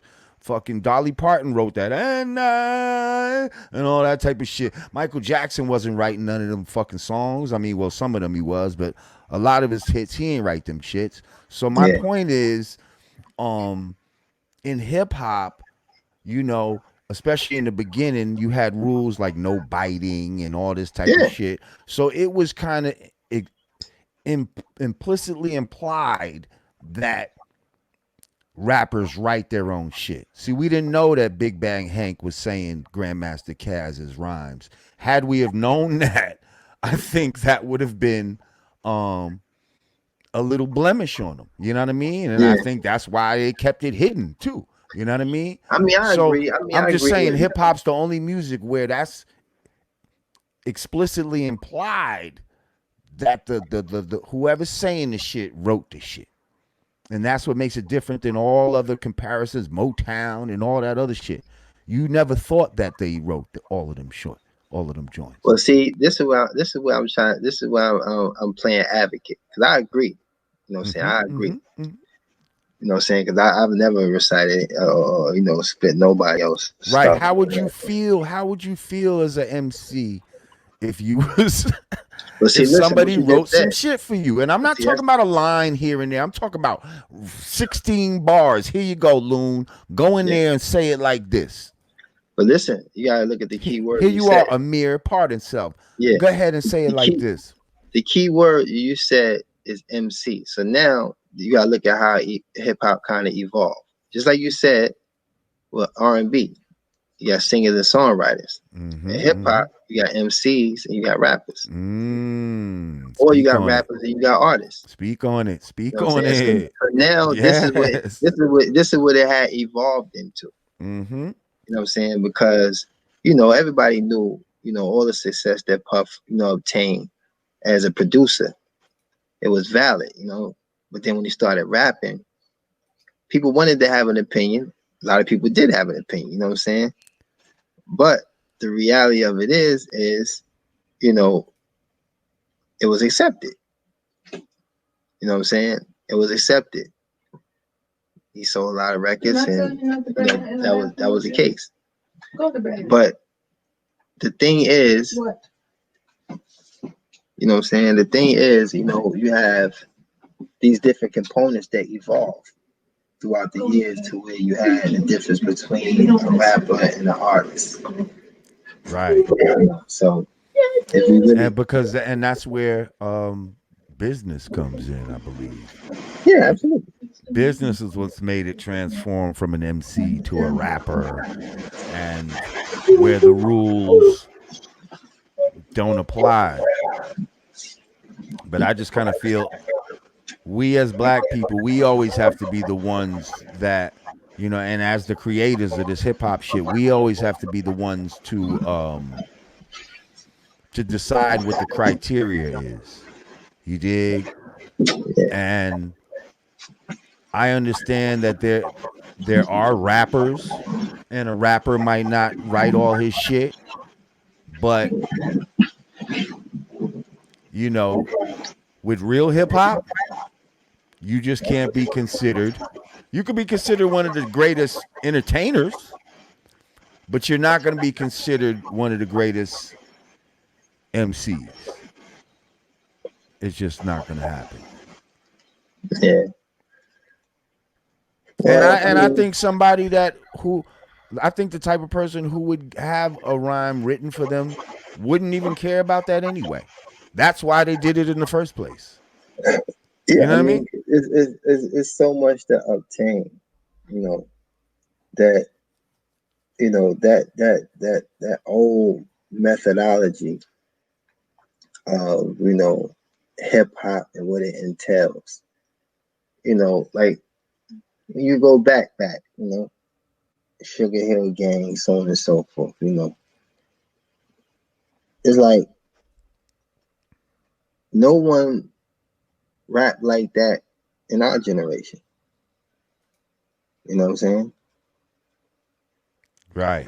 Nobody rap like that. The hip, the hop, the hip. Nobody's rapping like that in our generation, right? Right. And when you look at it, how did we perceive that? We perceive that as old school, right? Yeah. Was it timeless? Yeah. But as far as the practice, it was outdated because you wouldn't incorporate that style of rapping in our generation. Right. But I just don't think that I mean, I'm writing not trying to writing justify your it. I'm own just saying. shit I'm should just be outdated. You know what I yeah. I mean? I understand. don't I'm just that's looking. like that's something different. Like I can understand a style changing. Yeah, You that's know what what I'm I saying. mean? I'm At just one looking at. point I'm just Das looking at Effects how. was the shit and then that went out of style. Like, Yeah, Bone Thugs and Harmony was the shit and that went out of style. You know what I yeah. mean? But hip hop is should always still be the constant. You know what I mean? I still want But see, that's what I'm saying. Like, I'm out even the if the loop styles because change, I want to know that Das Effects wrote their own rhymes. I want to know that Bone Thugs and Harmony wrote their own rhymes. I'm gonna yeah. be disappointed if I find out otherwise. You see what I'm saying? Like, because that's just the hip hop purist in me. You know what I mean? I want that. You know what I No, I mean? understand. Man, I'm disappointed when I don't get that. You know. Well, see, I Um. mean, that's see the thing with me. Like I said, like because I've never really even entertained the type of conversations because of my abstaining from it. But as a part of me that still always had a respect for how things were established, in that business, and the artistry and so on and so forth. But then when I learned what I know now, it's like I look at it, differently, so to say. And not to say and take away from anybody else's attachment, to music or hip hop, whatever the case may be. It's just that when I look at just the evolution of everything, you know, it's expected that things are gonna be different. The old folks in my time, they used to say things about us. Y'all young boys ain't nothing like we was. You know what I'm saying? Y'all young boys ain't, y'all don't know nothing. Now look at us. We the old heads, right? We Hmm. the same ones up here talking about the young boy today. They don't know nothing. You know what I'm saying? And I they mean, looking at how we used to rhyme, like, oh, that's yeah, old school yeah, style. and that's what I'm trying to say. So you gotta look at the reality of evolution. You know what I'm saying? You can't slow up time. No. You can't take away what has evolved or emerged into something else that's still, an extension of the root. These are the branches. You know what I'm But saying? I now, mean, uh-huh. not to cut you off, but like, let's take something like Islam, for example. Okay. Okay. The reason why it's been able to be around for so long and keep a certain essence is because there's certain rules that are put in place. You see what I'm saying? That you're not supposed to go outside of. And when you Yeah. do that, What? to somebody who's like an Orthodox Muslim, you're gonna say that that's not you're not being official. You see what I'm saying? Well, I mean, it's It's different, almost a similar type of thing. You Nah, see, I disagree. you see what I'm I'm gonna tell you saying? why I disagree. I mean, I understand what you're trying to do. I mean, what you're trying to establish is a point, but that's I would never be able to put the two in the same light in any type of comparisons because what you're saying is right as far as adhering to the correct methodologies. And So the in culture, Islam, adhering yeah, to the culture of no, the Islam is not a institution. culture. It's actually a way of life. You know what I'm Well, saying? that's what Culture, culture is. A culture yeah, is one's yeah, way but of life. culture is what actually, you know, creates, deviation from, you know, the authenticity of Islam. For example, like, every country or every region of the world that Islam reached had a culture prior to Islam. You know what I'm saying? And most of these cultures contradicted the authenticity of Islam. So it was a combination. Contradicted Islam's culture. You No, see no, what no, I'm no, no, saying? no, no. The way of life you talking about was legislated. We Right, following the but Quran and when Sunnah. The I Quran think is the when we Quran talk and about Sunnah. culture right now, I feel like we might be getting a little semantic. To me, culture is like okay, in Islam, when somebody passes, how many days do you have before you have to bury them? Three. That's cultural. That's a No, cultural thing right there. You see what no, I'm that's saying? obligation. That's obligation. Right, and that's obligation within the culture of Islam. You see what I'm saying? Nah, Yes, nah. sir, brother. That's what No, culture no, is. no, no, no. Culture Culture is is this. Let me tell you culture what is the culture is. things we do Let me give you. around. Let me give you an idea what culture is in Islam. You Okay. got West Africans that dress a certain way, but they still adhering to the Sunnah, right? But they have a certain culture that that their appearance is different, but their implementation of religion is the same. That doesn't change. You know what I'm saying? Because that would be innovation. You know what I'm saying? Now, if you are, in Saudi Arabia, there's a certain culture that comes with, how, with their traditions as far as a people, but their implementation of the deen never changes. You know what I'm saying? So culture is more like food, clothing, things like that. That's an extension of the particular, that particular region of the world. You know what I'm saying? But to say that Islam is a culture, it's not. It's a way of life. You know what I'm saying? We following what's legislated. We following what's commanded. So if Allah says do this, the Prophet gives us the example how to implement it, then that's how we adhere to it. We don't say, okay, cool, it's 2020. We can change this up a little bit. You know what I'm saying? Or, no, you know what? We got cars now. We don't have camels. You know what I'm saying? You know what I'm saying? It's like you don't incorporate practices into the religion. You know what I'm saying? The religion itself is perfect. You know what I'm saying? So Well, like what you're saying, like, all right, let's do this. mhm. Because all right, Islam is a monotheistic religion, right? The foundation of Islam is to worship Allah and Allah alone, to not associate any partners with him, to give no created thing share of his divinity, so on and so forth. Right? And you're not supposed to go outside of that, You're not supposed to go outside of it. right? Or else Or you're not a real Muslim, right? I wouldn't say, oh, well, you have some deficiencies, but we'll never say that Okay. you're not a real Muslim. You know what I'm saying? You So just have some so so so deficiencies so all I'm in your saying Islam. is, in the same respect, Mm-hmm. if you don't write your own shit, you have some deficiencies. You see Hey, what I'm listen, saying, you know brother? what? Like it's Maybe the you should use it. same concept, bro. All right, but maybe you should use something else as an example because I I, don't think you.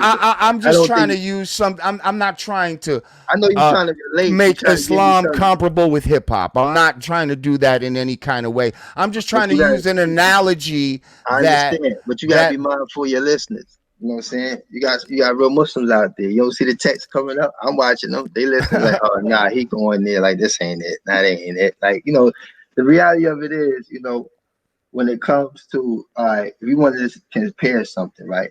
I'll give you an analogy that works, right? You mm-hmm. say you're a Lakers fan, right? Okay. If LeBron leaves the Lakers, right, Mm-hmm. and you deviate from what your fanship, you was a Lakers fan. You say you was a Lakers fan, but you're really a Right. LeBron fan, right? So that means wherever Yes. LeBron go, you gonna go, right? Right. And so you're not and the code of a real Lakers fan.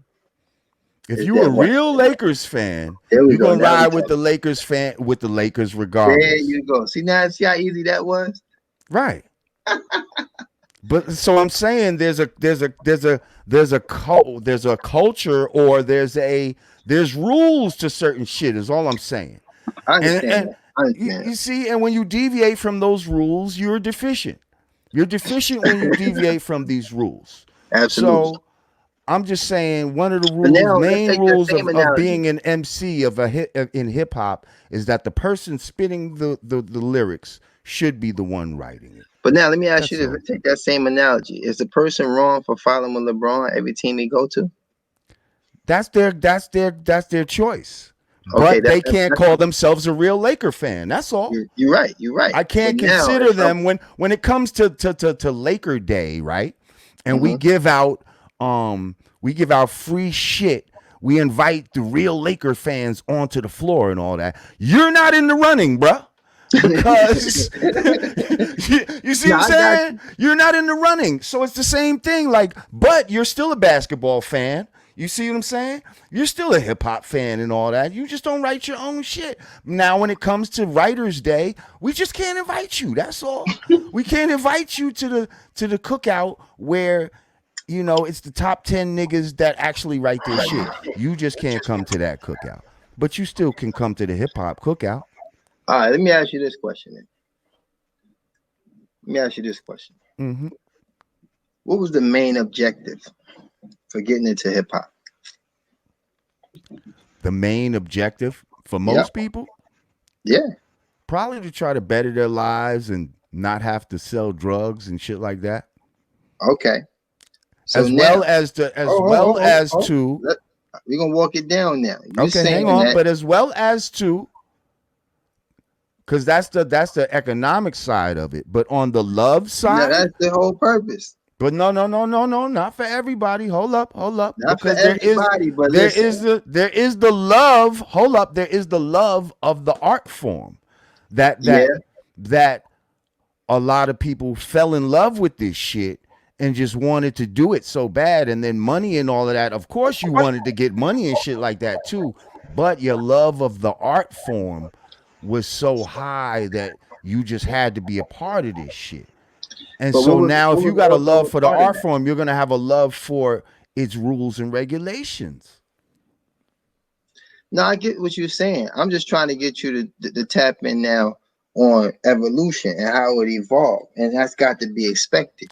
You Well, can't well, well, expect well. things For because me, I that's don't the believe case. in evolution. Number one, You okay, got I to. believe in adaptation, but I don't believe in evolution. I don't believe that one thing turns into another thing.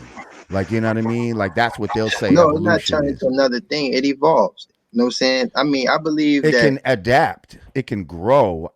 The way that they say evolve, and I'm just see these are words. These are English words that sometimes your understanding of one word might be different than what I hear the word as. When I hear culture and evolution, I'm not sure if your definition of those words are the same as my word. All right, As my I'm thing hearing is it. You see what this. I'm My saying? thing is this. I'm gonna tell you what it is with me. See, coming from the streets, right? I could never overstep the fact that any and every one of us would do anything we can to change our situation, to change our circumstances, right? Mm-hmm. So now you telling me that I got to follow a certain kind of guideline to better myself. Hold up, listen to what I'm saying. Mm-hmm. No, You I'm telling listening. me right now that I'm in the street. You know what I'm saying? Moms, food, whatever the case may be, whatever we are being deprived of right now, and the means to me to getting it is, let's say, I choose hip hop, right? Now I may not be good at it. You know what I'm saying? Because this the thing.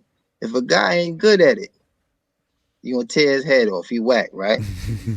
But now he go get somebody to make him hot, but you ain't gonna allow him to be hot because he didn't write it.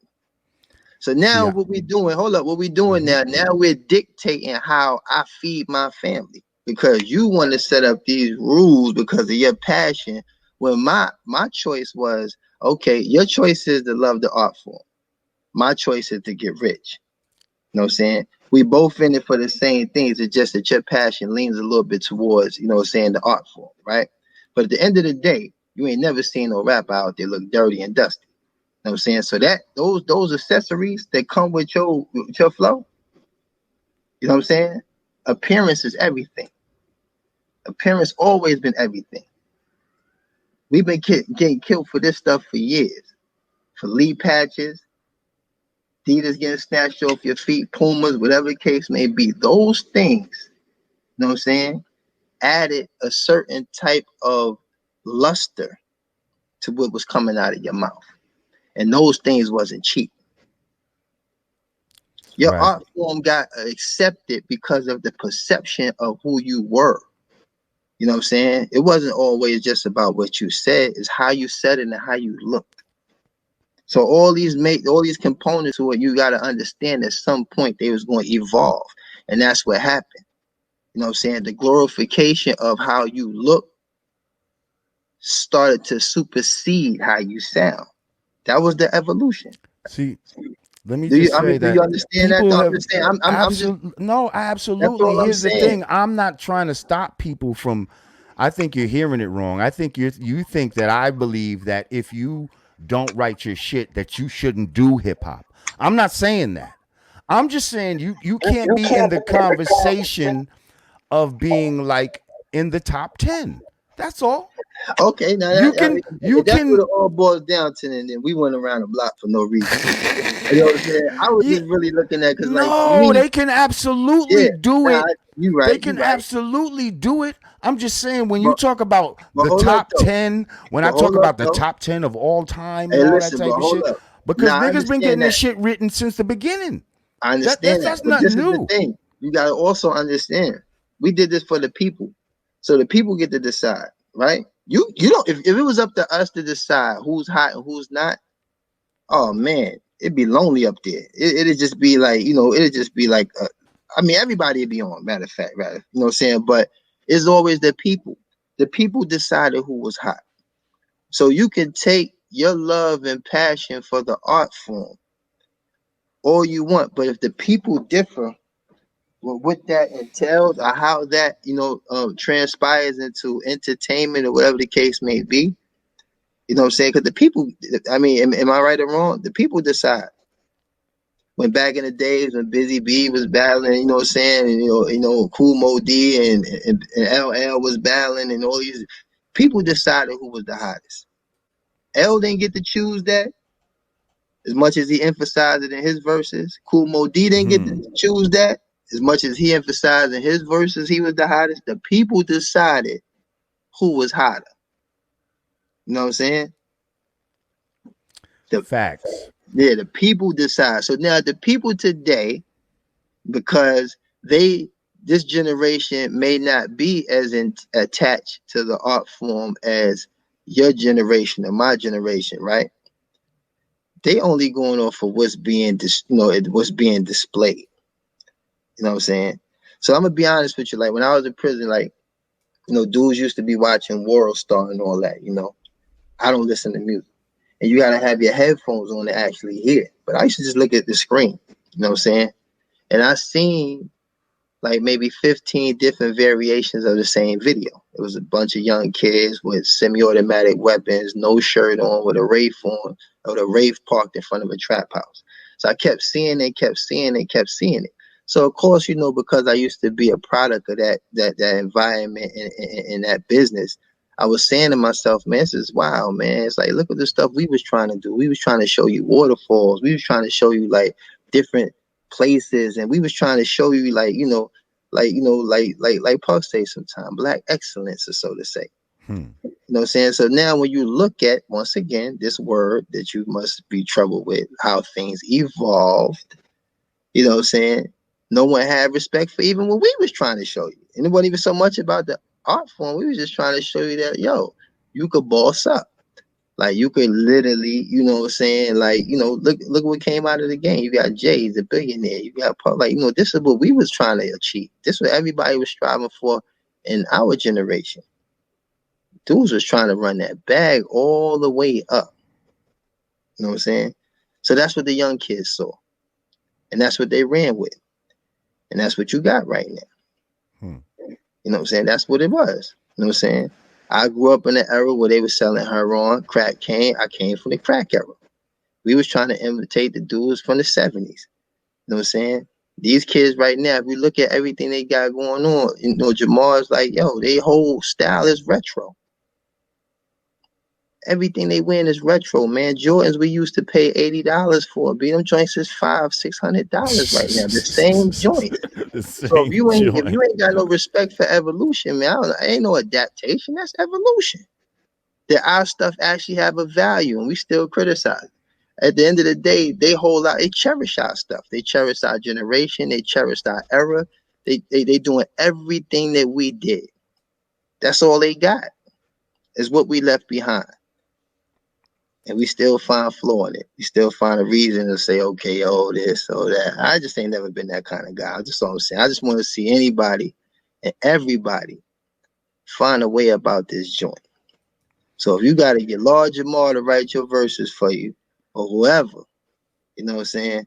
If it's gonna get some food on your table, get your moms out of, you know what I'm saying, the ghetto or whatever the case may be, I mean, that's what it was here for. That's what I always thought it was there for. You know what I'm saying? Even though I had an appreciation for its origin and how it evolved to my generation, because it evolved. It's gonna keep evolving. I You know agree what I'm with. saying? I agree with. I Yeah. agree with that. Now I'm gonna agree with you. Now, as far as the rating system, we don't control that. We never did. Everybody was mad. You know what I'm saying? Back in our day, when Fresh Prince got the reward. I mean, got the Grammy, right? Well, that's You. Hey, look, man, yeah. I In a love way, Will Smith, but tell people the was truth. like, we felt like they didn't You love understand. Will Smith, but tell the truth, man. Don't start that, man. Spit Yeah, it out. nah, we was like, nah, that's some bullshit. Well, There like we we go. wouldn't have gave it to him. We All wouldn't right, have gave it but to him. who decided? But I'm saying that they don't Who decide decided? though. They No, they did. no That the was white people mainstream. decided basically. The Yeah, white people because that's. I decided mean, yeah. I because he mean, sold records. hey, You know what listen. I mean? That's what I'm trying to tell you. But what I'm saying and what I'm trying to tell you is that don't matter. In real hip hop, that don't matter. We still have to decide, bro. We still have to say, fuck what Billboard say, fuck what all these other motherfuckers say. We make the rules. That's my point of a lot of this shit. Is that we as the creators of this hip hop shit, even though they got their awards and all that type of shit, that shit don't really mean nothing to us. That's why we was like, fuck a Billboard. Who gives a fuck about a goddamn Grammy? That's what fucking Public Enemy said. Because we knew that that shit didn't really represent us. And that a lot of times we got to represent ourselves and keep our own rules and regulations in place. That's all I'm saying. I But feel let's move on real quick. Hey, look, man. We gotta wrap this up, man, Yeah, because yeah, yeah, you yeah. I know know I just we want to going say this, pretty man. long. First and foremost, you know what I'm saying.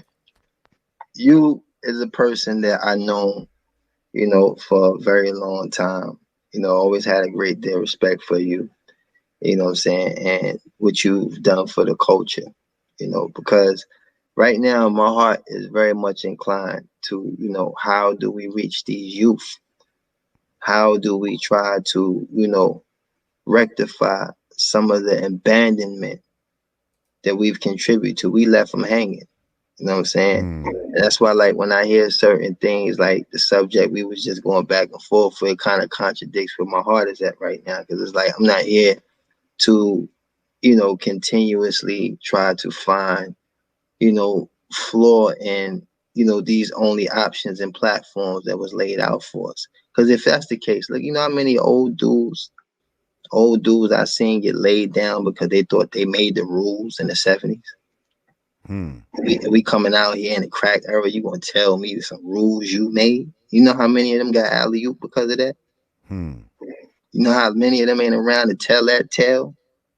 Talk about some rules y'all made back when y'all was there. You coming back 20 years later from a long prison stint talking about, yo, young boy, I don't go like that. Are you kidding me? Find somebody that survived that one.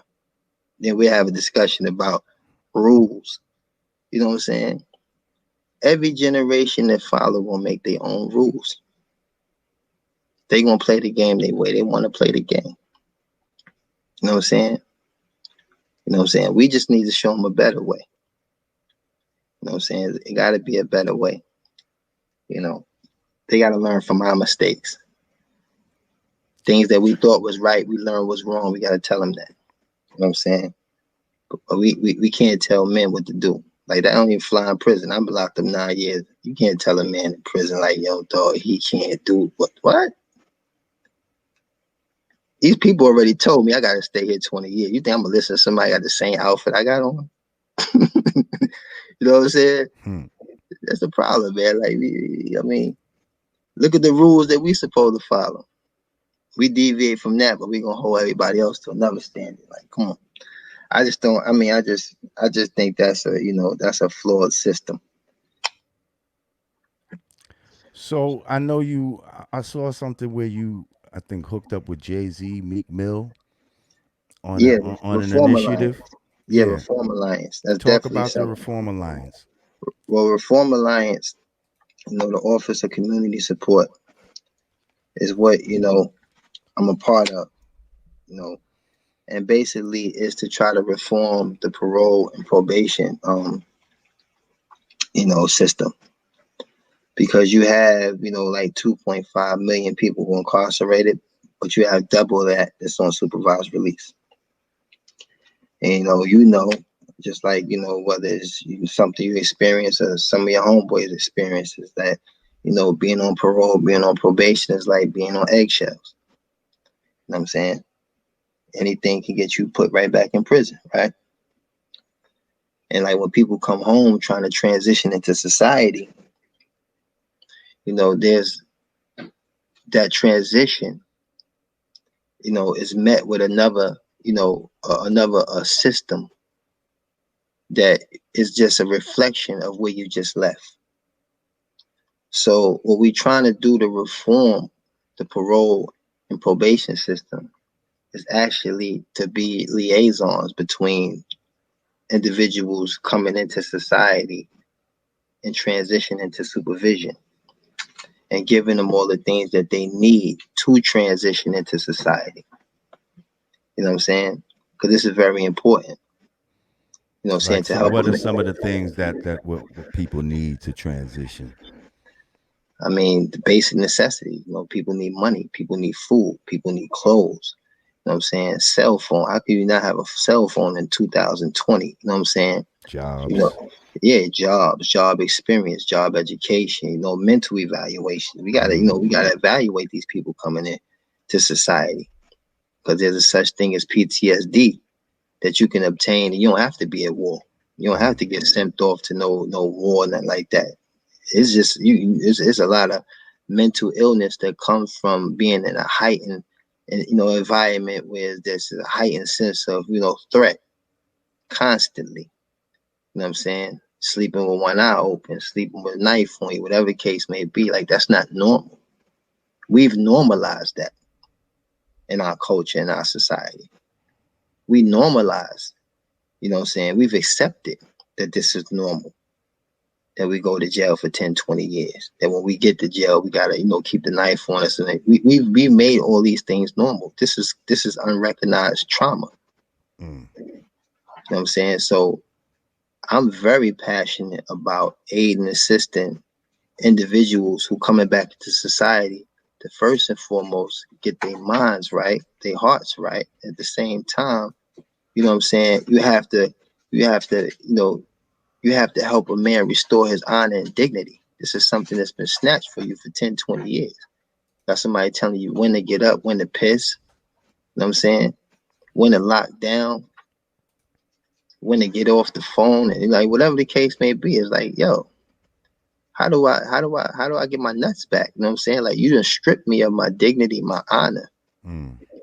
You come back to society, you know what I'm saying? Now you got another set of criticism to deal with, because society don't think you're good enough now. You ain't good enough to get a job. You ain't good enough to do a lot of things. That's a lot of stress. That's a lot of trauma. So when I think of prison reform, I think of everything that's contingent upon rectifying the affairs of the community that we return to, so we don't have to go to prison. You know what I'm saying? We have to get our affairs in order in our communities, so the next generation of people don't end up being warehoused in prison for another generation. So, this is something that, the Reform Alliance has given me the ability to assert myself and be effective in, finding ways based on my experience of being in prison, coming home from prison, and constantly in proximity and communication with dudes that's still, a part of this perpetual will of, going to prison, coming home from prison, so on and so forth.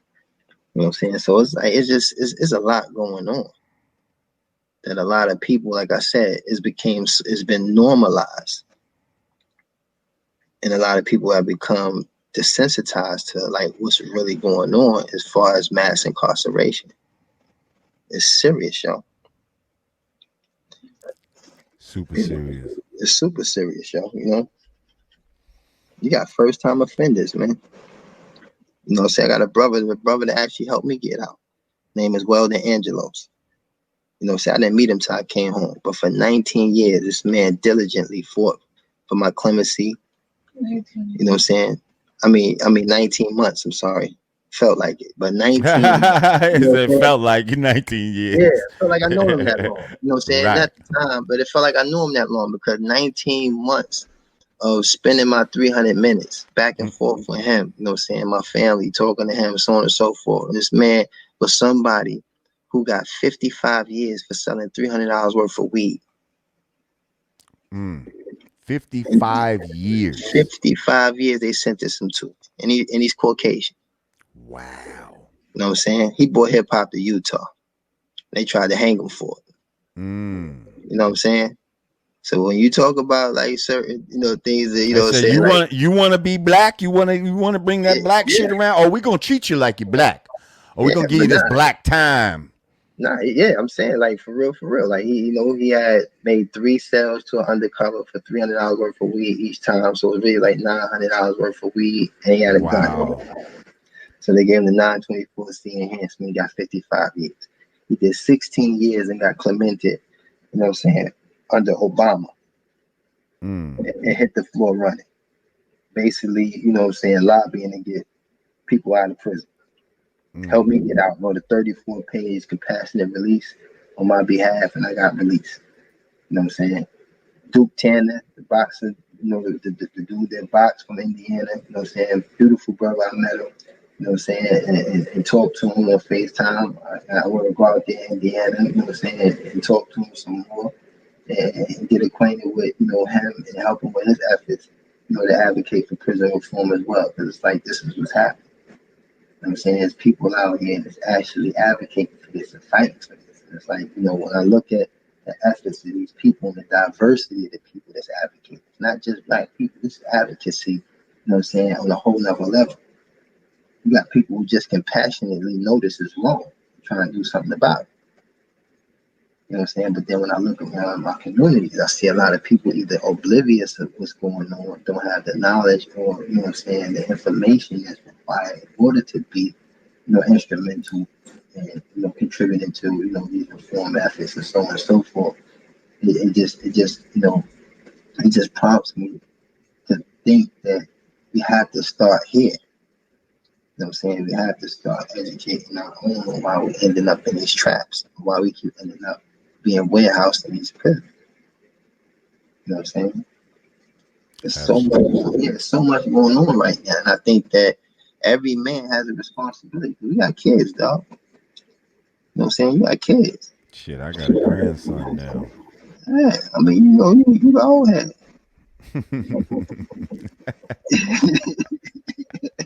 You know what I'm saying? But this is stuff that's I got adult kids. You know what I'm saying? Yeah. I got adult kids, man, and I know what it's like. So how can people support what you're doing, follow what you're doing?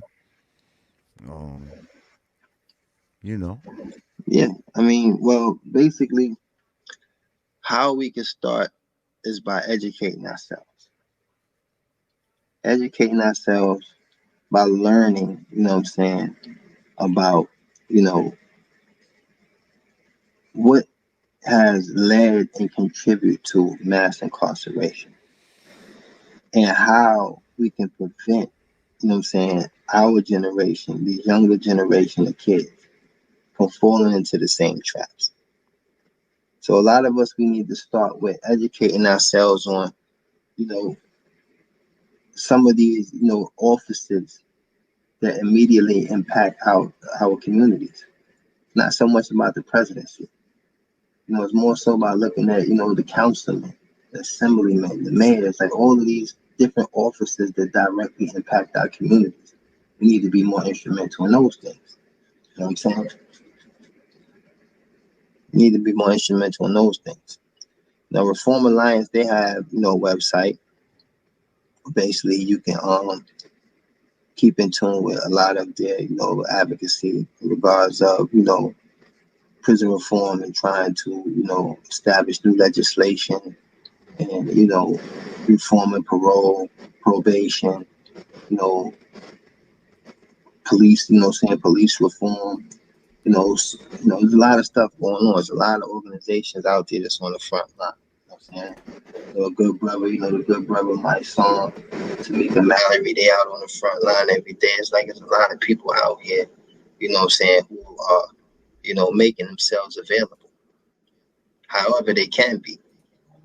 Doesn't necessarily mean you have to be extremely versed and understand, but you understand the problem. So once you understand the problem, you want to line yourself up with people who have solutions. Not be a part of the pity party, because it's easy to get amongst a circle of people and just constantly just keep shooting the breeze about the problem. So you want to line yourself up with people who are trying to get solutions. You know what I'm saying? Those are people you want to be around, you know. So, it's very important that, we find our place, in this battle against the criminal justice system. Because, they're really stripping, our communities of men. You know what I'm saying? And you wonder why a lot of the young brothers, the young boys out there, the way they are. You know what I'm saying? The men is gone. The men is gone. A lot of these women is raising these men by themselves. There's a lot of single mothers out here. You know what I'm saying? There's a lot of women out here trying to raise 2 and 3 and 4 kids by themselves. Because the man is no longer in the house. And ain't gonna be in the house for another 20 years.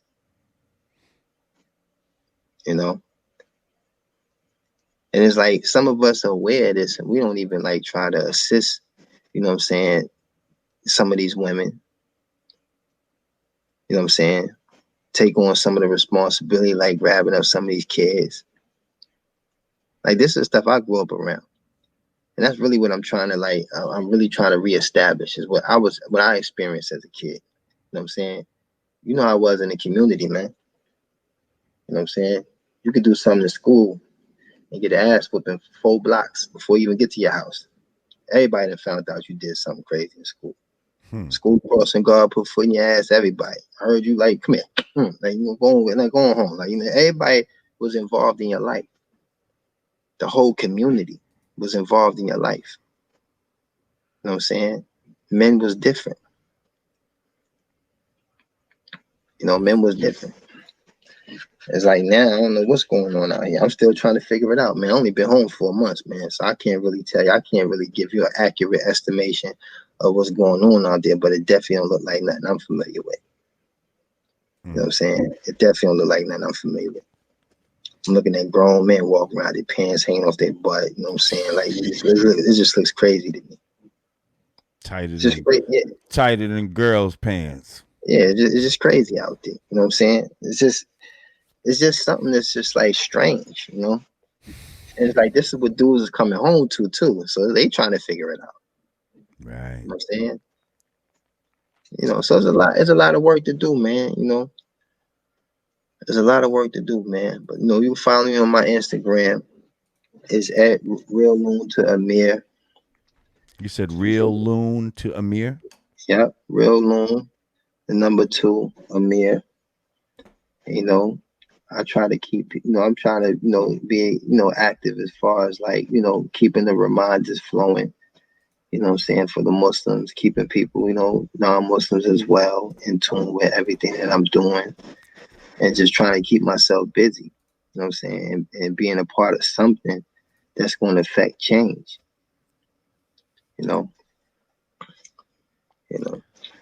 Well, yo, we definitely appreciate you for coming on here, my brother.